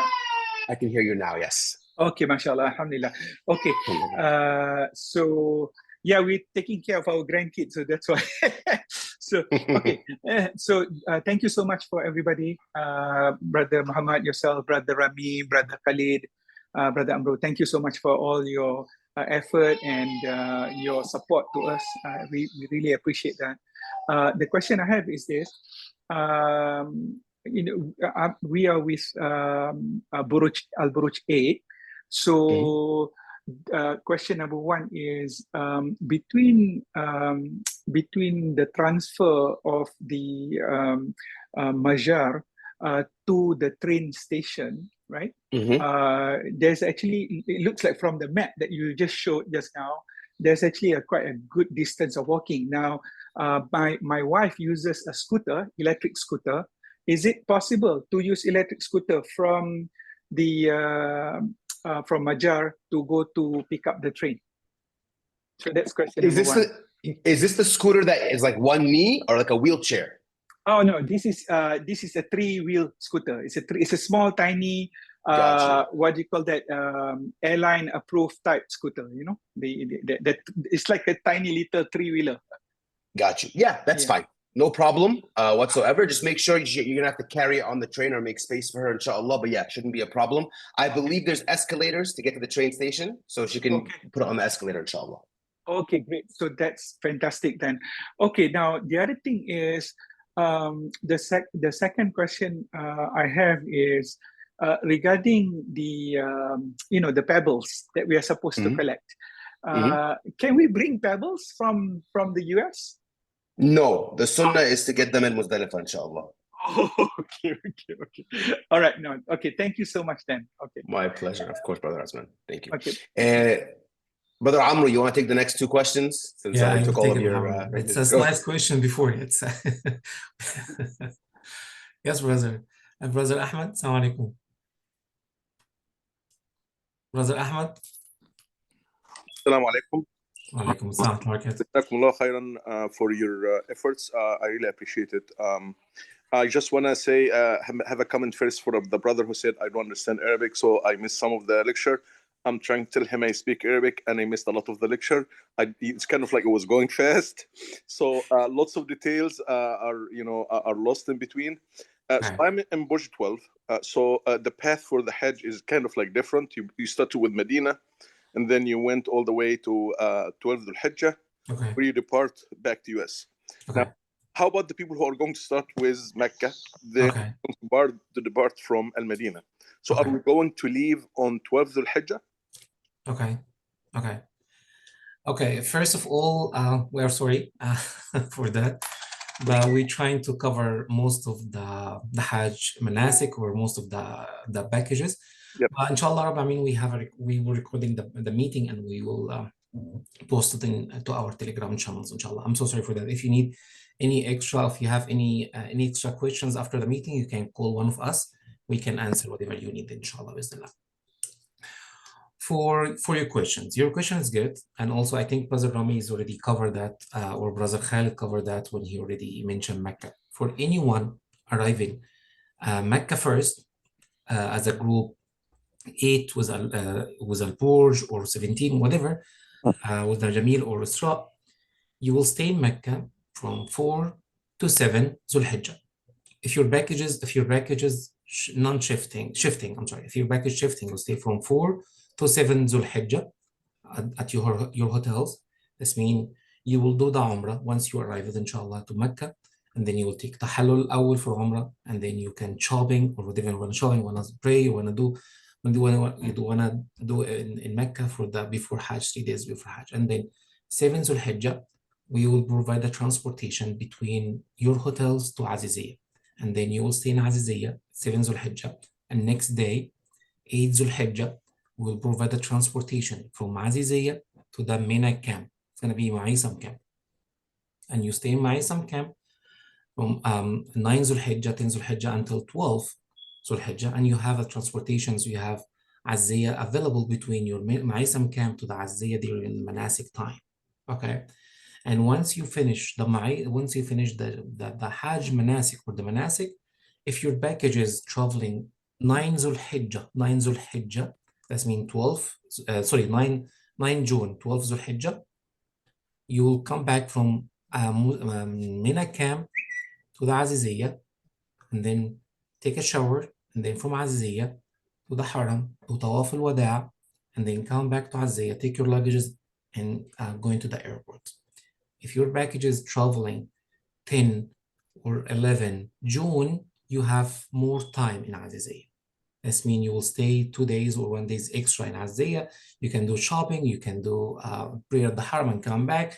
And 1 day before, or actually 18 hours before you're traveling, you have to go into the Mecca to the Tawaf al-Wada' and come back to Aziziyah and then traveling. This is if your package is shifting. If your package is non-shifting, you will stay from 4 Zulhijjah to 12 Zulhijjah at the hotels in Mecca. This means you're not gonna shifting, you will stay at the hotels, and we have transportation between the Mina camp to the hotels, back and forth, and then you're traveling after Hajj to Medina, inshallah, bismillah. That's good. That's work. Yeah. And now you said on the 12th al-Hijjah, are we going to Medina, or we're going to go on another? If your packages start, yes, going to Medina. If your packages start with Medina, Mecca first, yes, you're traveling from 12 Zulhijjah or 12 Zulhijjah to Medina, inshallah. No, 14 Zulhijjah. 14 Zulhijjah, I'm sorry, so 14 Zulhijjah. So we have 12 more days after. I'm sorry, go ahead. Yeah, I'm sorry. 12 Zulhijjah, yeah, go ahead. 12 Zulhijjah, you go to Aziziyah, Rayyan, and you stay there until 14 Zulhijjah when you go to Medina, inshallah. Yes, I got you. So actually, there is a chance that we can do Tawaf al-Wada on a different day. you can. Yes. Okay. Now, I just have one note about the emails. I got the invitation for this webinar on text messages. I don't use my phone for the webinars. I usually use my iPad.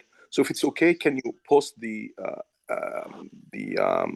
links for these webinars either on WhatsApp or Telegram? That would be easier for us. We did. We already posted the link yesterday in our Telegram channels, and also today, yes, to our group confirmed channels. Yes, we did. Okay, I will review that. I apologize for that. That's fine. The third question is about the and I apologize if I have many questions. You cut me short That's if fine. you want. Take your time. That's fine.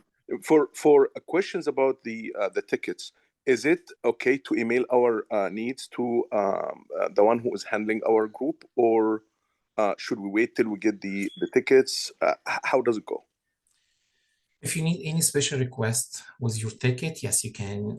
You can call one of our rep, send him email, especially with Turkish Airlines. This is the one we can help for it. If you need to change the gateways, I actually use the email, so if it's okay, I would hope that you guys kind of like pay attention to the spam emails, because usually our most of our emails would go to the spam.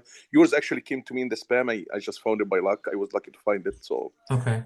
if it's okay. Now, going from Jeddah airport to Mecca, do we use the train or do we use the bus? No, from Jeddah airport to the Mecca hotel from Jeddah Mecca hotel to the Jeddah airport with bus. Sure. Every single package is with bus, including the Al Burj or Isra or Jamil. All of them was bus.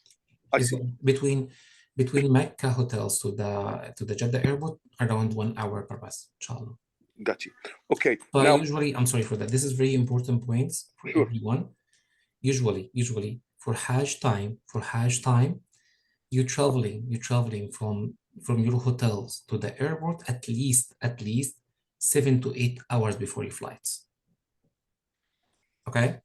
Because there's a lot of immigrations, and also you'll stop by in something called Tafwij, and this is in Saudi, and the Ministry of Hajj or the Saudi police will double check everyone has a correct visas, passport, and all the informations, and also the airports will be very crowded. This means you will expect to leave your hotels before you're traveling to the airport 8 hours or 9 hours before your flights. Okay. Okay. Now, for ihram, putting on the ihram clothing, do we do that at the Jeddah airport or while we are in air?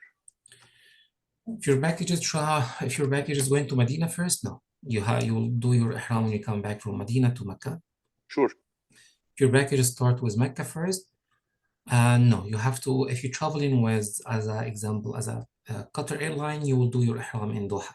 That means you have your ihram with you in the backpacks or the carry-on, and then you can stop by in the Doha airport, take a shower, and wearing the ihram from Doha to Jeddah. If you're traveling with the Saudi airline, also you can take your ihram with you, and then before 2 hours or 3 hours before you arrive at Jeddah, you can go into the bathroom and change your ihram and wearing your ihram, and you have to arrive at Jeddah with your ihram if your package is Mecca first. Last question for vaccination records. When we took the vaccine, they give us like a just one sheet that says the name of the vaccine, our names. There's nothing like stamping or anything that makes this. That's work. Don't worry about it. Yes, this is the proof. This is the proof for the meningitis vaccine. We took also the flu vaccine and the COVID-19 vaccine end of last year, so we don't have a proof of that because we were not interested in the proof. So when we asked them for a proof of vaccination, they give us like the kids here, they get like a proof of vaccination record. It's yes, everything they have. Work. They give us something would that work? Yeah, this is work. Yes. Any paper from your doctor or from the CVS or whatever, including your names and the dates of the vaccine and the vaccine names work. Yes. Jazakumullah khair. Anything for you, brother. Sorry for taking too much time. That's fine. Anytime for you. Sister Wahida.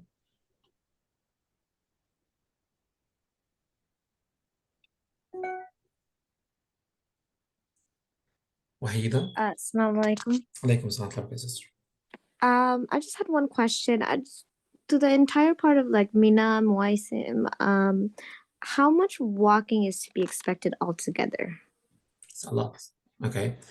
Usually the Hajj is not easy, even the Ma'isam camp or Major al-Kabsh camp. You will expect a lot of walk between Mina to the camp, um, even Ma'isam or Major al-Kabsh. But from Mina camp, Ma'isam camp to Jamarat, around 1 hour walk each way. Okay. Between Major al-Kabsh to Jamarat, it's around 10 to 15 minutes walk to Jamarat. Usually, yeah, this is the huge or the very, very tough part in the Hajj. If you finish this part, alhamdulillah, I mean, your Hajj is over.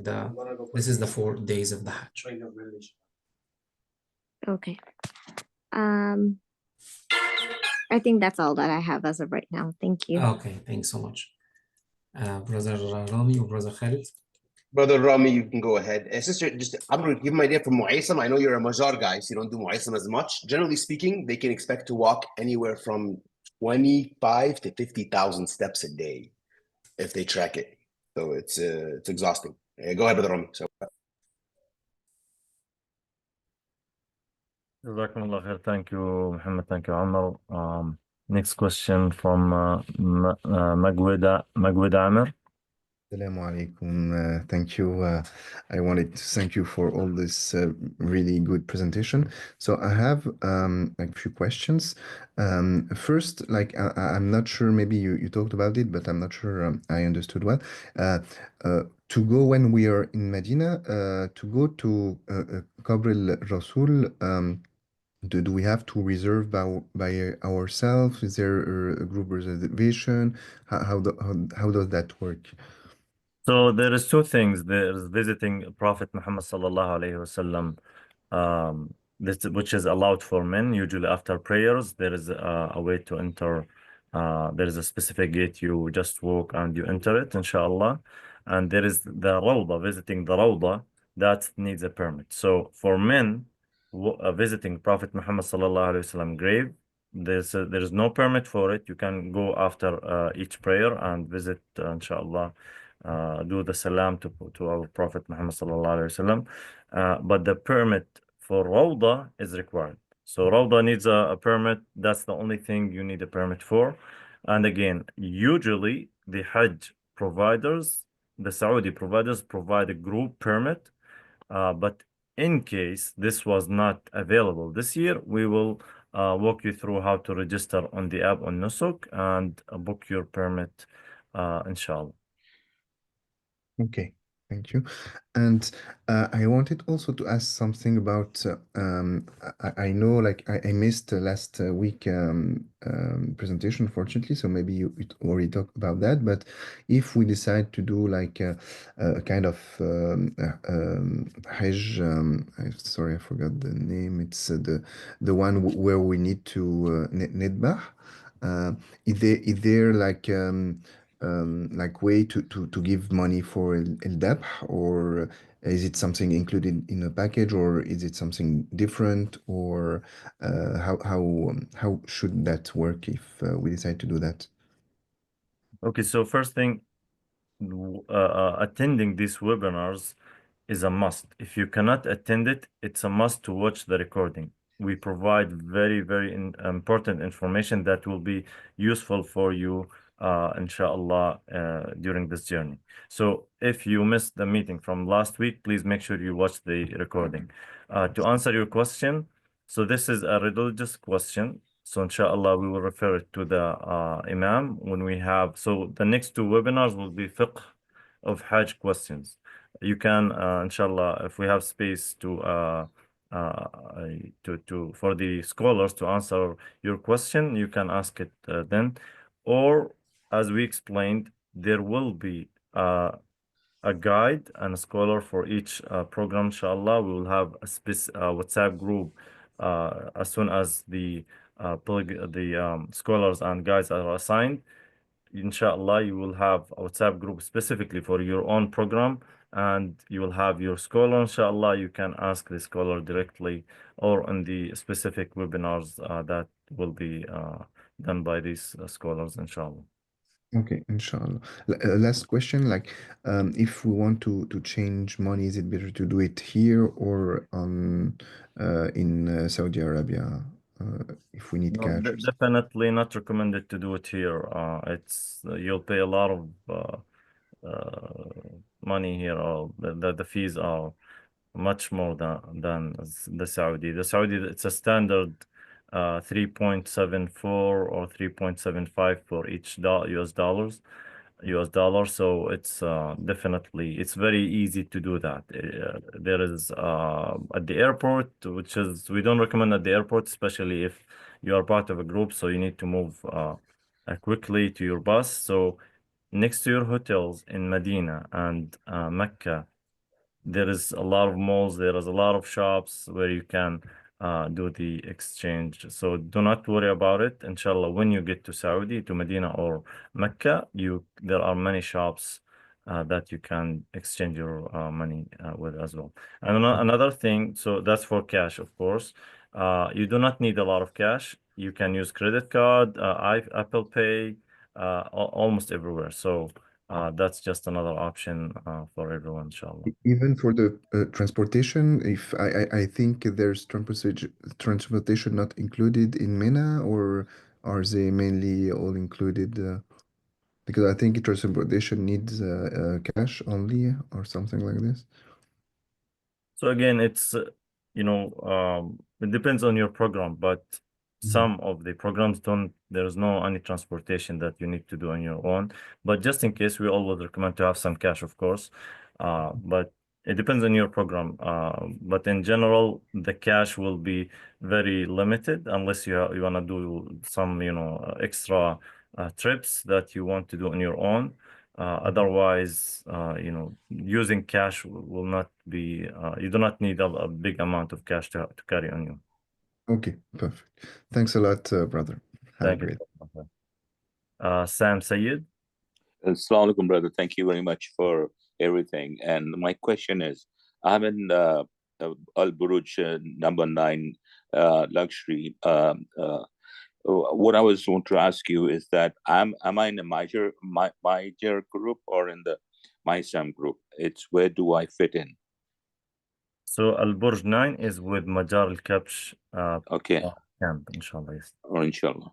And the lastly, brother, is that do I need to book my domestic ticket now, or should I wait for the ticket issued by the Saudi by you? I mean, by the should I wait for the ticket from Emirates, or should I buy even domestic before that? So that's a very good question. Let's start with, if you have a specific itinerary, or you can refer to the itinerary on Nusuk, that is the itinerary. I would say 95% of the time this itinerary will not change. Now you can contact your rep with Adam Travel, one of us, inshallah, we can confirm the itinerary. If there is any changes or not, then you can go ahead and book your domestic ticket. You can do it on your own. If you need help with it, we can help you, inshallah. In regards to people who requested changes or requests, as we explained at the beginning, it's mainly Turkish airline is the airline that's flexible with gateway changes or stopover. We are working very we're doing our best on these requests. We are already submitted all the requests. If you have a request right now, it's a bit late, but still contact us and see if we can help you with your request. And we are waiting to get the answer from the airline on these requests, inshallah. So we're expecting, hopefully by next week, we get more updates.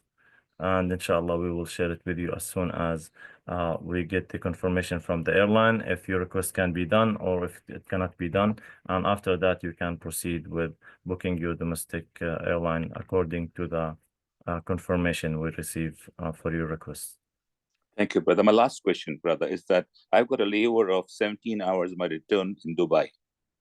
Will the airlines provide a sort of a stayover for 17 hours or stayover any accommodation, or for the trip of Dubai on the way back? Yes, so if you have a long layover, yeah, then Emirates Airline, if it's over 8 hours, Emirates Airline provide a hotel accommodation. Now if you purchase a ticket as a separate individual ticket, you can go online to manage my booking on Emirates Airline and book the hotel for this extra or for this long layover. Because you have a group booking, I don't think this is an option. So we will confirm with the airline the STPC they call it, or the night in Dubai, and you do not, we'll update you on this. You do not, nothing much you need to do on this part. We will take care of this, inshallah. Thank you. Jazakallah khair, brother. Thank you very much for your help. وإياكم جزاك الله خير. Brother Khalid. جزاك الله خير, Brother Rami. Brother Atif Sheikh. Assalamu alaikum. I just had a similar question for Ithra 24, which camp it would be in. Ithra 24 will be in Mu'aysim camp, inshallah. Jazakallah. وإياك, brother. Sister Muhammad.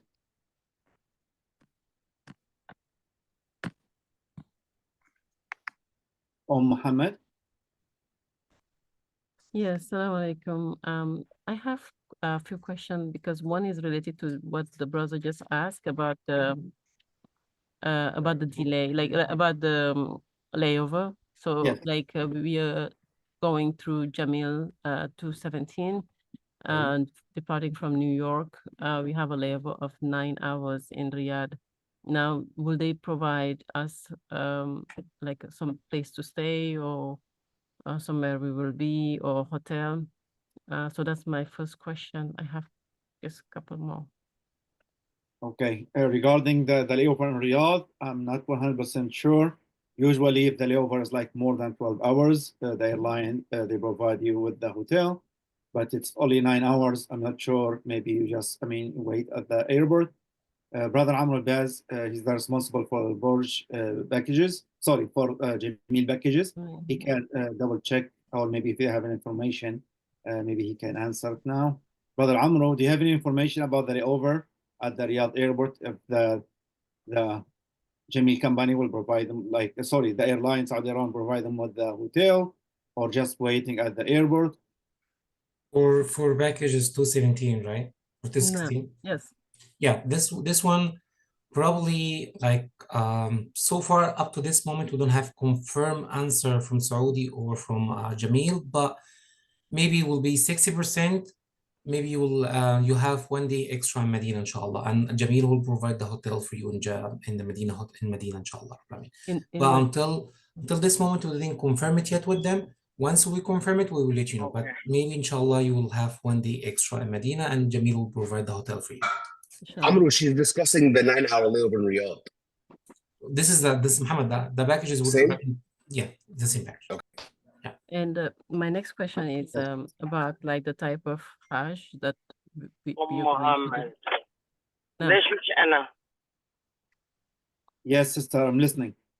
So like the type of Hajj, like for example, if you just want to go do Hajj and you don't want to do the Umrah, for example, like an Ifrat kind type of Hajj, like because it looks like everything has to go through like an Umrah first before actually. It depends on the type of the Hajj. So there's Hajj, for example, most of the people do the Hajj Tamattu. They do the Umrah first, they take off the Haram, and then they put the Haram back and do Hajj. And there's other type of Hajj like Hajj Ifrad and Hajj Qiran. So it depends on the Hajj you are doing. Okay. So then we have flexibility if we choose to do like Ifrad, for example. Yes, if you decide to do Ifrad, you can do that. But I recommend, inshallah, after we add the imams to the WhatsApp groups, inshallah, we will have, inshallah, like a lecture or like workshop with the imam to explain the protocol of the Hajj to you. And at that time, you can ask them and take their opinion, like what type of Hajj they recommend, and if it's okay to do Hajj Ifrad if you are with the group, and take their opinion, inshallah. Inshallah. My last question is for hydration. Yes. Is there anything like any electrolyte that like people recommend in general that you could recommend also? I mean, Hydration during midnight. Yeah, during MENA, I mean, you need to drink like a lot of liquids and water to keep yourself hydrated. And I recommend maybe you check with your doctor before you leave and take their opinion, what you should, I mean, take with you and what you need to do and what type like of liquid or drinks you can.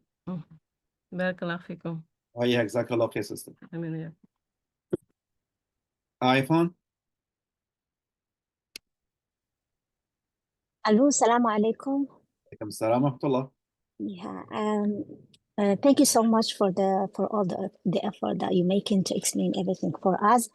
The problem that I have is everything is about my sister and her husband, and they don't speak English. And all the information that I get right now, I can explain everything to them. I was the one who did the whole process for them. But I was wondering when they are on the ground, right there in Saudi, is there anyone who gonna speak with them in Arabic? And also the scholars that they're gonna do the lecture right now about how they're gonna perform the Hajj right there. So what the language that they're gonna speak, because they don't understand English at all.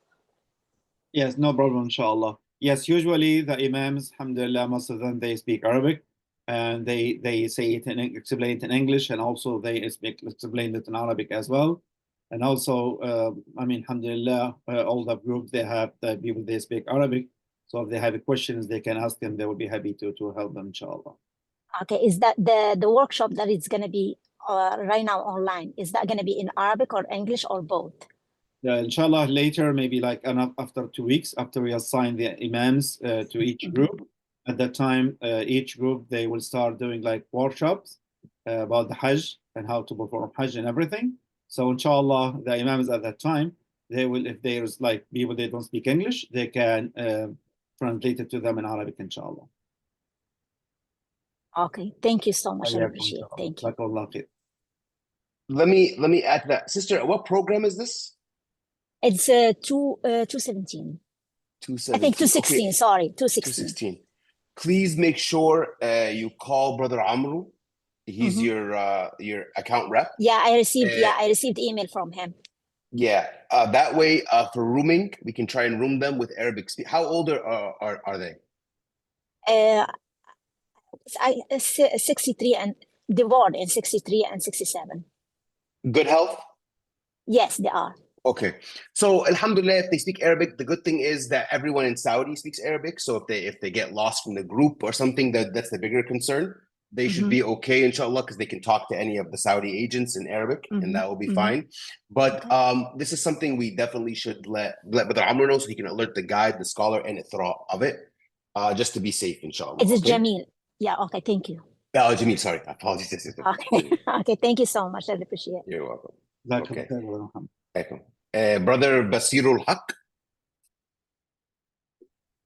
Assalamu alaikum. Yeah, I'm back again about a question about my wife. She got a meningitis. It's different one. It's called Menactra, but this one supposedly discontinued in the USA, but she took it. Now she wondering she should take a meningitis ACWY when I took it, or this will be fine. My understanding, and Rami, Khalid, Amru jump in here, there's 2 types of meningitis and both of them are okay. If you want, send Brother Rami, your account rep, a picture of it. I did already. I think it should be fine. Yeah, Brother Rami, is that an issue? The meningitis that his wife took? I don't imagine it is. So there is, I believe, 3 types of meningitis in the US market. Any kind of meningitis you take is acceptable, inshallah. Okay, that one they gave her, but then they said this one is discontinued in the USA, but used to be is fine. That's the only one. I send it to you, a picture of it. So if you let me know, maybe she will get other one if you have to. I wouldn't get another one. I wouldn't take 2. I would recommend, go ahead. You wouldn't, or you would? I wouldn't. What I would recommend is whoever gave it to her. I'm assuming she got it. When did she take the shot? April 4th. I mean 2nd. And then they discontinued it after. She get that April 2nd at our doctor's office. So have the doctor write her a note saying that she took her meningitis, this one, and now it's been discontinued. And that note, along with the proof of vaccination, should be more than enough, inshallah, to get her in. Inshallah. And Rami, anything you want to add to that? Or that's good? No, that's a perfect answer. Jazakallah khair. Okay. Jazakallah. Brother Shamim or Sister Shamim, apologies. Assalamu alaikum. Wa alaikum assalam. How are you guys? My husband and I are both on. We're both going to simultaneously in tandem ask our questions. So I'll let him start. Sure. And then if I have any remaining ones, I'll give it to you. Here we go. Okay. Hey, assalamu alaikum. Thank you for your session. I just had a question about walking. Let's say we don't like the idea of being on a train or bus. You all mentioned that you could maybe walk from Muzdalifah to Mina. How about all the other legs, like to and from Arafat? Like, assuming it's hot and sunny, are we going to die if we try to walk, or is that reasonable? Can you comment on that? I can. This year, I'm assuming you're in Majarak Caps, right? Yes. No, you won't die. It's doable. You can absolutely avoid the. I mean, from Mina to Arafah to Muzdalifah. The problem is if you're in Majarak Caps, the Mina camp in Muaysam is much closer to Muzdalifah than your camp.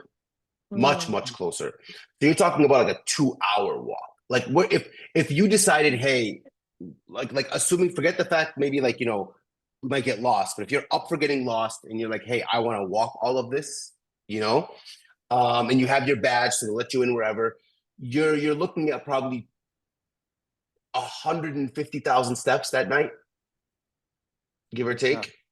And that's from Muzdalifah to Mina. The whole thing. If you decide, because you're gonna go first, if you decide Mina, Arafah, Muzdalifah, Mina, the whole thing. Okay. If you just want to walk Muzdalifah to Mina, you're looking at a 2-hour walk, give or take.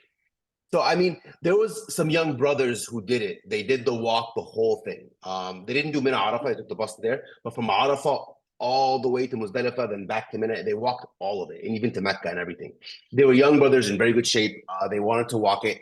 It was hectic for them, but the hectic part, honestly, wasn't so much the steps as much as just getting lost because they don't know where to go. And so they were, you know, but if you have a clear path and you map it out, it's an adventure. I always recommend, I love the idea of a Hajj walk. So you picked the right guy to answer this question. I love it, but it is exhausting. It's 100,000 steps. It's not that hot because it's the nighttime for the most part, but there's a lot of getting lost in the process. Okay.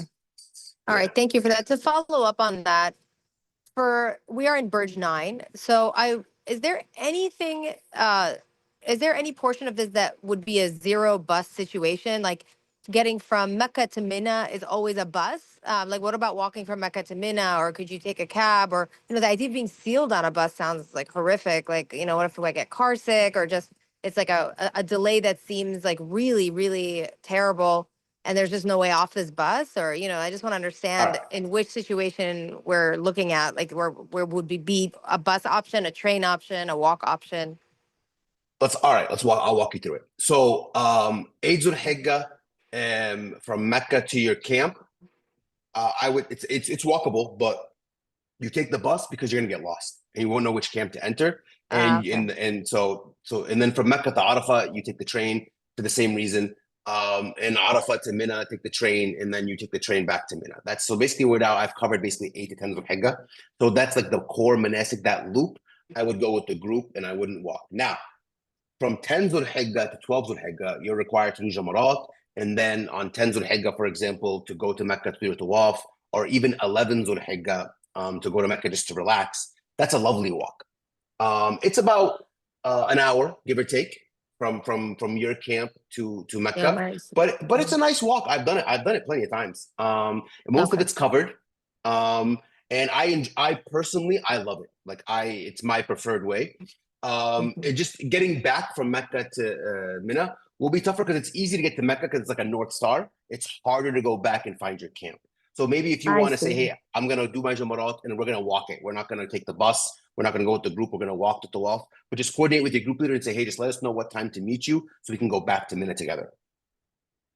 Yeah, so then, okay, so it makes sense. So just take a bus for your, day 8, Mecca to Mina, just so you get to the right camp.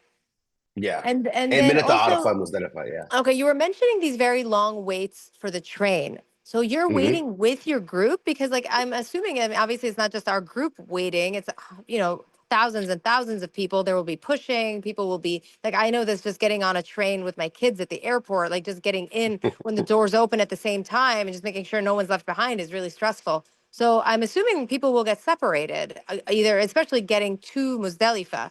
So when you're saying there's this fenced in area, what if we've now been separated? Do we just lay camp wherever we've made it to in Muzdalifah, or do we contact our group leader at that point and say, hey, we've made it, help us find you? Love these questions.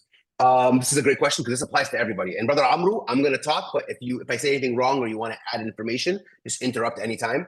Because last time I took the train was, I believe, 2013 or something like that as well. The train, essentially what you do is you go up the escalators with your group as a group, and then you go all on the same platform for the same car, right? And so it just kind of, there's like a line for each door, and you just kind of all wait parallel in like 3 or 4 lines together. And so the idea is you all get into the same car together as a group. That's kind of how it works for the train. So you kind of hang back and just stay near the guy to make sure you all get in the same car. Now, if you get on a different car, it's not the end of the world if you get on before them. You just wait at the platform for them to get off for the next train to come, right? And so, because the hard part is, Muzdalifah won't be that hard. Actually, it will be according to the hard part is just walking from the train station to your camp in Arafah or to your Muzdalifah area, right? So, and that's because of the crowds. Yeah, from the crowds. And it's also, it's like, you know, everything looks the same, right? It's nighttime and every camp kind of looks the same. So it's really, if you're not with your group and following them, which everyone does. Last year, alhamdulillah, nobody got lost, right? But if you do, that's the area you'd get lost because it's like, you know, thousands and thousands and thousands of people. Everyone looks the same and every site looks the same. If you get lost at any portion, like in Arafah, you can't. You have to stay with, but for Muzdalifah, you kind of have to do the rest on your own a little bit, which won't be that bad, but you just kind of have to find your way back to the train. You have the wristbands and the ID that shows you're authorized to be on that train. And then you get on the train to go back to Zamarat and then kind of find your way to the camp or text your guide and say, hey, we're going to go straight to the hotel. We'll meet you there. So it can be, it's exhausting, but I would recommend maybe before you travel, having a backup plan of in case I get lost. That way, if it happens, it doesn't like mess up your Hajj. You kind of have a plan B of where to meet and how to get from point A to point B, inshallah. Okay, and do you Muhammad, find I'm that sorry, can I add something here, sister? Yeah, Amr, add whatever you want, Amr, go ahead. Yeah, I'm sorry, sister. Yeah, thanks so much, Muhammad. As a brother Muhammad mentioned that to you, sister, right now, the train is not easy, by the way, okay? It's a lot of walk, a lot of waiting time. If you're traveling, if you're going back from from Mina to the train stations to the Arafah, you're going with the group. The walking distance between Mina to the train station is around 10 minutes to 15 minutes walk from the Majar al-Kabsh camp. And then once you already checked in the Mina and train, you're going group by group. In case, and this has happened last year a lot because of a lot of people at the same times, okay? In case if you're separated from your group, do not panic, just take the train, and once you already arrive in Arafah, just follow the sign. Once you already go out from the train, you have a lot of people already have a sign with your the name of their companies, like Al Burj. If you already was Al Burj, you have a lot of sign with Al Burj. People have signs. Just follow the sign for your companies, and then you will, inshallah, you will be there in the Mina camp.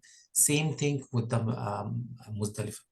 If you already separated from your group, just follow the sign to your camp, and then you will get your packages there. Okay, and this is very important. Thanks so much. Thank you. And one last thing, do you find like, in all of the Hajj seminars and stuff, they say, like leave bright and early or leave right at the end of this, point, so you make it before this point. Do you find like, obviously some of that's aspirational, or do you think some groups are just better than others at planning accordingly and getting you out at a certain time and saying, we have to leave right after Fajr, we have to leave right after Asr, what's your take on that? And what should our expectations be? Aside from just having patience and expecting delays, but what are your thoughts on that? So depending on the journey, some are like, for example, your journey from Medina to the train station, that's on time because that's a lot easier to control. Mecca to Mina, often delayed. The Mina to Arafah, like the train stuff, will be more on time because that's a walking trip. So it's much easier. Okay. Like, delays will happen waiting for buses more than anything else, see. right? Okay. So the general rule of thumb is this. Always stay nearby where your guide can get you, because what ends up happening is you may end up having to wait for the guide for a long time to say it's ready, but he's not going to have to wait for you. You know what I mean?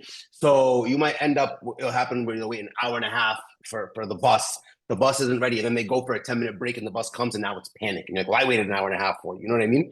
And so when the bus comes, everyone has to be ready. So always kind of just be, prepared to do something casually and go bathroom or get coffee or whatever, but always be within 3 or 4 minutes of the bus. Okay. Jazakallah khair. That was very helpful. Do you have any more, Amal? Thank you so much. Salam alaikum. Have a good weekend. Our pleasure. Thank you. You too. iPhone 109.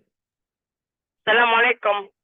Wa alaikum assalam wa barakatuh. My question, I didn't watch the webinar last time, but I listened to it. It's about the wheelchair.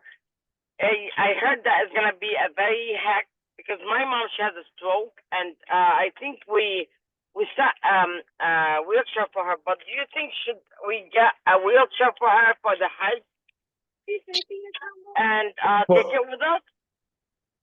So for the Hajj, is there somebody going to be traveling with her to push her? It's all 4 of us, me, my sister, my brother, and my mom. So my brother will be pushing her. Yeah. Yes. So you can get a wheelchair so there's a wheelchair for Hajj and a wheelchair for Umrah.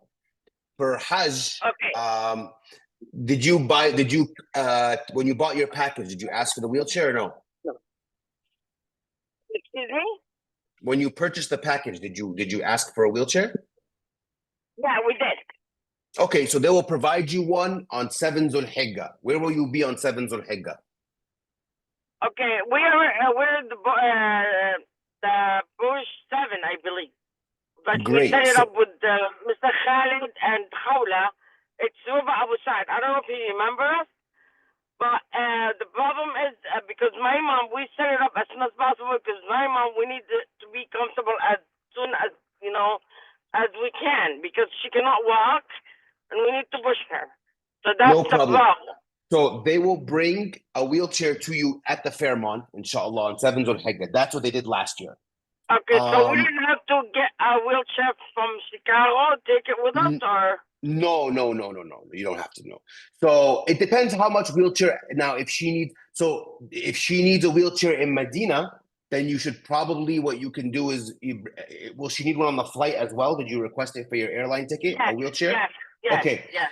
I recommend having a wheelchair for the flight, and then once you arrive, I recommend keeping the wheelchair you're gonna need a wheelchair the entire time. You'll be able to do pretty much everything in Hajj with the wheelchair. Bring a wheelchair lock so that nobody takes it. You can lock the wheelchair in Mina and in Arafah, and you always have it. That's gonna be your biggest concern because the wheelchairs get taken sometimes. People get confused. So you're saying that get the wheelchair from the airport and keep it with us, locked, nobody will take it? Yes, the whole time, exactly. Yeah. Okay, for Medina and Mecca. Everything. I would just have the wheelchair the whole time, and you can take it with you everywhere, inshallah. Okay, I will let my brother know. My second question is, I think Bush 7, they're leaving Chicago to New York. Okay. Do we have to take our luggage from New York and leave it with us and travel it with us, or just leave it from New York and like from Chicago, New York, Turkey, Medina? I believe we're going to Medina. So what's the best way we can do about that? So you're taking a domestic flight from Chicago to New York, inshallah, correct? That's what been telling us, because they're trying to find a flight from Chicago to Turkey, but I don't think so they did. Gotcha. Okay. So yeah, you will have to check in your luggage in Chicago and then collect your luggage in New York and recheck it in New York on your Turkish airline flight, inshallah. Okay, so take all my luggage from New York and bring it with me to Turkish airline. Okay. Exactly. Yeah. Okay, and do you have any idea when should we leave Chicago to make sure that we're in the right time by Turkish airline? Yes, I would recommend either the night before, or if it's a night flight, early in the morning. Before, okay, all right, and Leave yourself 8 hours at least, just in case the flight's delayed. You won't have any problems. okay. So and nobody will be there, like a leader in New York to help us. We're gonna find the leader in Turkey, right? Yes, but we will send an Adam rep to the JFK airport the day of your trip to either give you your neck wallet and your ihram and or your luggage tags and all of this, and also if you have any questions, and we'll post his number on the WhatsApp group before your travel, inshallah. Okay, and I forgot my last question. I guess, yeah. My third question, when I heard the Zooming last week, you're talking about the visa and the Nusra visa. I did not receive that, and I asked my sister. She said she didn't get any email, or my brother. Can you please send it back to me so I could find if I got my visa or my family, they got their visa or not? Sure. So if you didn't get the email, you can always log into your Nusk account, and it should be under your profile. Your visa gets uploaded there. Otherwise, if you didn't get it yet, some of them take a while. You'll get it in the next few weeks, inshallah. Okay, and what's about the WhatsApp app? Is it the same app as the Hajj 2025 app, or is it a different one? No, there's a group called Telegram Confirmed. That's the one for Bismillah. That's the one that everyone's using now. It's called the Adam Confirmed Telegram. And then there's also a WhatsApp group, but we're not using that yet. But the link will be your account rep. So if you're Al Burj 7, your account rep should be Sister Nariman or Brother Rami. Feel free to give them a call, and they can send you the link for the WhatsApp group, inshallah. Okay, so there's another WhatsApp app account. Okay. Yes, so you should be in So you'll be in a Telegram group and a WhatsApp group. That's it, inshallah. Right, but who should I connect, Brother Rami, to send me the website? Yeah, brother. Absolutely. Okay. All right. Thank you very much for your help. Appreciate it. Our pleasure, of course, of course. Brother Amru, the next few questions. Thanks so much. iPhone.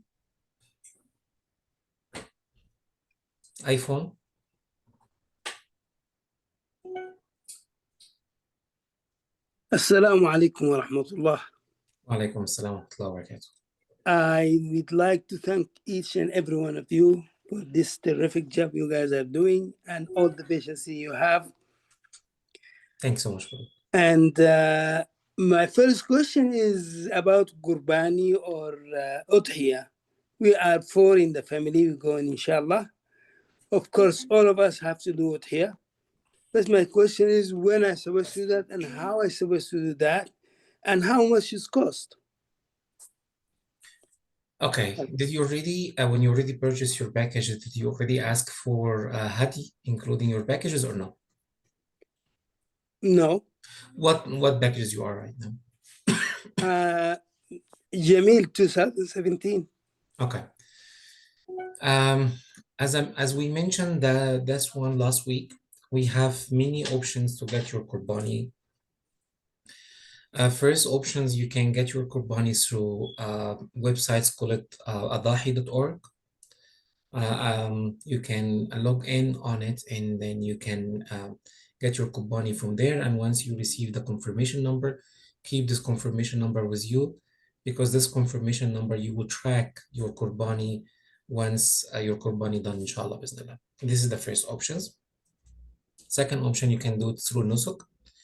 You can log in your accounts, and you have in your profiles, my packages. When you click in your packages, you have something called add service. This is including the Qurbani too. You can add the Hadi there. Or you can buy it from any organizations over there in Saudi. Once, inshallah, you'll be there in Saudi. You can stop by to any organizations or a Rajhi bank. You can give him you can buy your Qurbani from there, and this organization will give you also confirmation number. Keep it, because this one you will track your Qurbani, inshallah, to make sure your Qurbani is done. Okay, thank you. My second question is this. I'm going to be traveling, and of course, my daughters and my wife is with me. Inshallah. They are not going to be with me in those group, right? Or they going to No, be all with of you, all of you, the same packages, right? Yes. When you already purchased the packages, you purchased the roaming type triple or quad. Quads.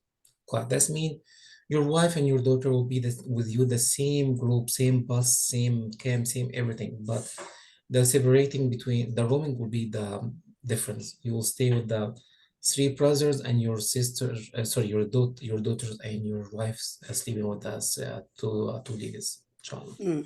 But everyone gonna be the same packages, inshallah. Okay. One more thing. My daughters and my wife, none of them had watched this or listened to this. You recommend that they should listen to our recording? Of course. Because This is I'm very gonna be, important. This is the I'm very gonna be important trouble information. actually. Another coding card. I'm sorry. This is very important information, brother, for you and for everyone, to give you idea how, inshallah, I mean, about the Hajj and what do you expect over there, especially over there. Over there, the Hajj is not easy at all, even if you buy the economy packages or upgrade packages. Okay, you have to watch it, and inshallah, next week we have another seminar, inshallah, and also we will try to get one of our scholars to make some khutbah about the Hajj, and this also gonna be help a lot, inshallah. Yes. Thank you so much. Anytime for you, brother. Appreciate Anytime. Ahmed, brother Ahmed. Assalamu alaikum again. I just have questions about Mina. Mina looks like to be the center of moving between different manasik.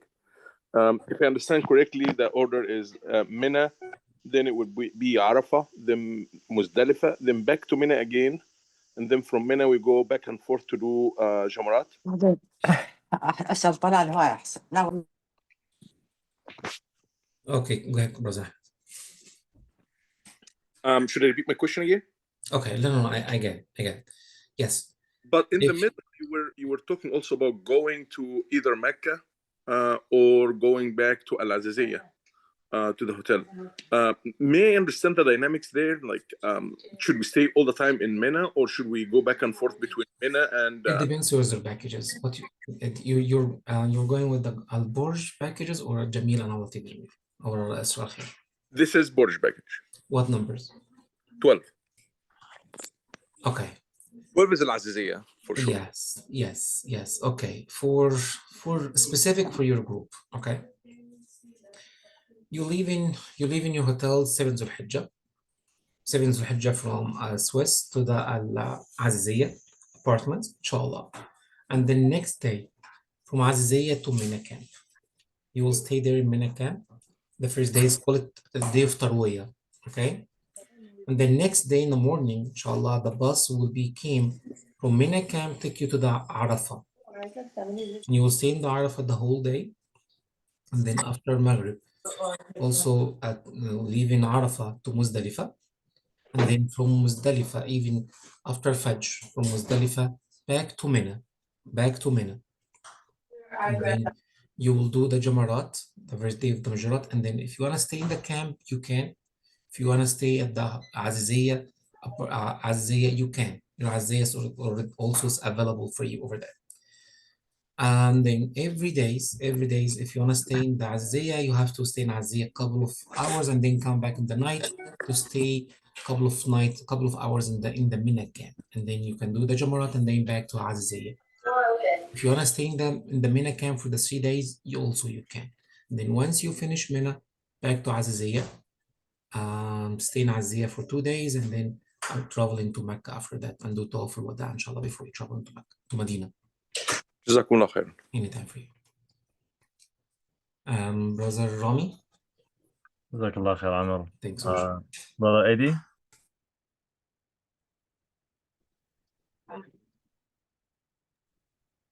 Eddie. Assalamu alaikum. Alaikum assalam wa rahmatullah. Quick question. So on the journey, I'm going with my wife. So are we going to be on the bus together and then on the trains together? Is the journey going to be her and I together on the journey, or is it some points where women and men are separated? So inshallah, on each step with the on the way, you on this journey you'll be together. The only separation will be in when you go pray in the Haram in Medina. The men are separate from the women. Other than this, everything will be the same. In Mina, the tents are separated tents. So tent for women, tent for men, but it's the same camp. So they are usually next to each other. So there's no separation, inshallah. Okay, thank you very much. Thank you, Jazakallah khair. Just I saw your email on the gateway change and on the business upgrade. So it's very difficult to get these changes done, and Adam Travel is one of the very few companies, if not the only one, that making these changes. Most of the agencies will tell you whatever you purchase on Nusuk, that's non-changeable, right? So we submitted the request to the airlines, and we are waiting for updates. We know that everyone who has a gateway change request, especially or the upgrades, you know, they are waiting and they want to know what's the status. Inshallah, we're expecting something by next week, so we'll update you as soon as we have the update. We appreciate your patience with us, but it's out of our hand. We submitted this request, and inshallah, as soon as we get an update, we will immediately contact you and provide you with the final update from the airline. Okay, thank you. I'll be patient. Thank you very much. Jazakallah khair. Thank you. Sister Salma. Assalamu alaikum. Alaikum assalam wa rahmatullah. I received an email which was kind of I'm not sure if it is unique or not, but from Isra Al Khair about joining a Telegram group, and I sent you the photo of that email, and I sent it also to Brother Amr, and I was waiting to hear back about the status of my package. Hopefully it will be with you. Unfortunately, I didn't get the email. What does it say exactly? They are saying that this is a link for a Telegram group from Apple, and if I have any questions, I should contact them. I get that. So this is not for a specific group. So basically, they sent email to all the pilgrims explaining to them making sure that they download the Telegram app. They sent you a link if you have an iPhone or if you have an Android. So they're just telling you to download the Telegram app and allow the if anyone wants to add you, allow that feature. Go to the settings and do that change. But there is no specific group that you need to join at this point. If Adam Travel is managing your program, then inshallah you will be in a WhatsApp group with Adam Travel. If, as we explained before, for Ithra and Jamil, if the number of the pilgrims is very few on the packages that we announced that we are supporting, then another guide scholar or agency will be managing your package. Then inshallah we will refer you to the WhatsApp group that you are with. And is there any idea about how is Isra 322? So far we don't have updates. Inshallah we will update you as soon as this is finalized. So I would say within the next 1 to 2 weeks maximum, this will be finalized. You'll know exactly who is your guide, and all the information will be provided. Thank you. Thank you. Jazakallah khair. I believe we're concluding the session here. Yes, sir. Go ahead, Ron. Go ahead. That's it, inshallah. We can Thank you, everyone, for attending this long session. It was very informative, I hope. And thank you all for your patience and your wonderful questions. Inshallah, we will pick up again next week. And until then, please be in contact with your account rep for any questions about your flight, rooming, etc., or on the Telegram chat, inshallah. Jazakallah khair, everyone, and assalamu alaikum.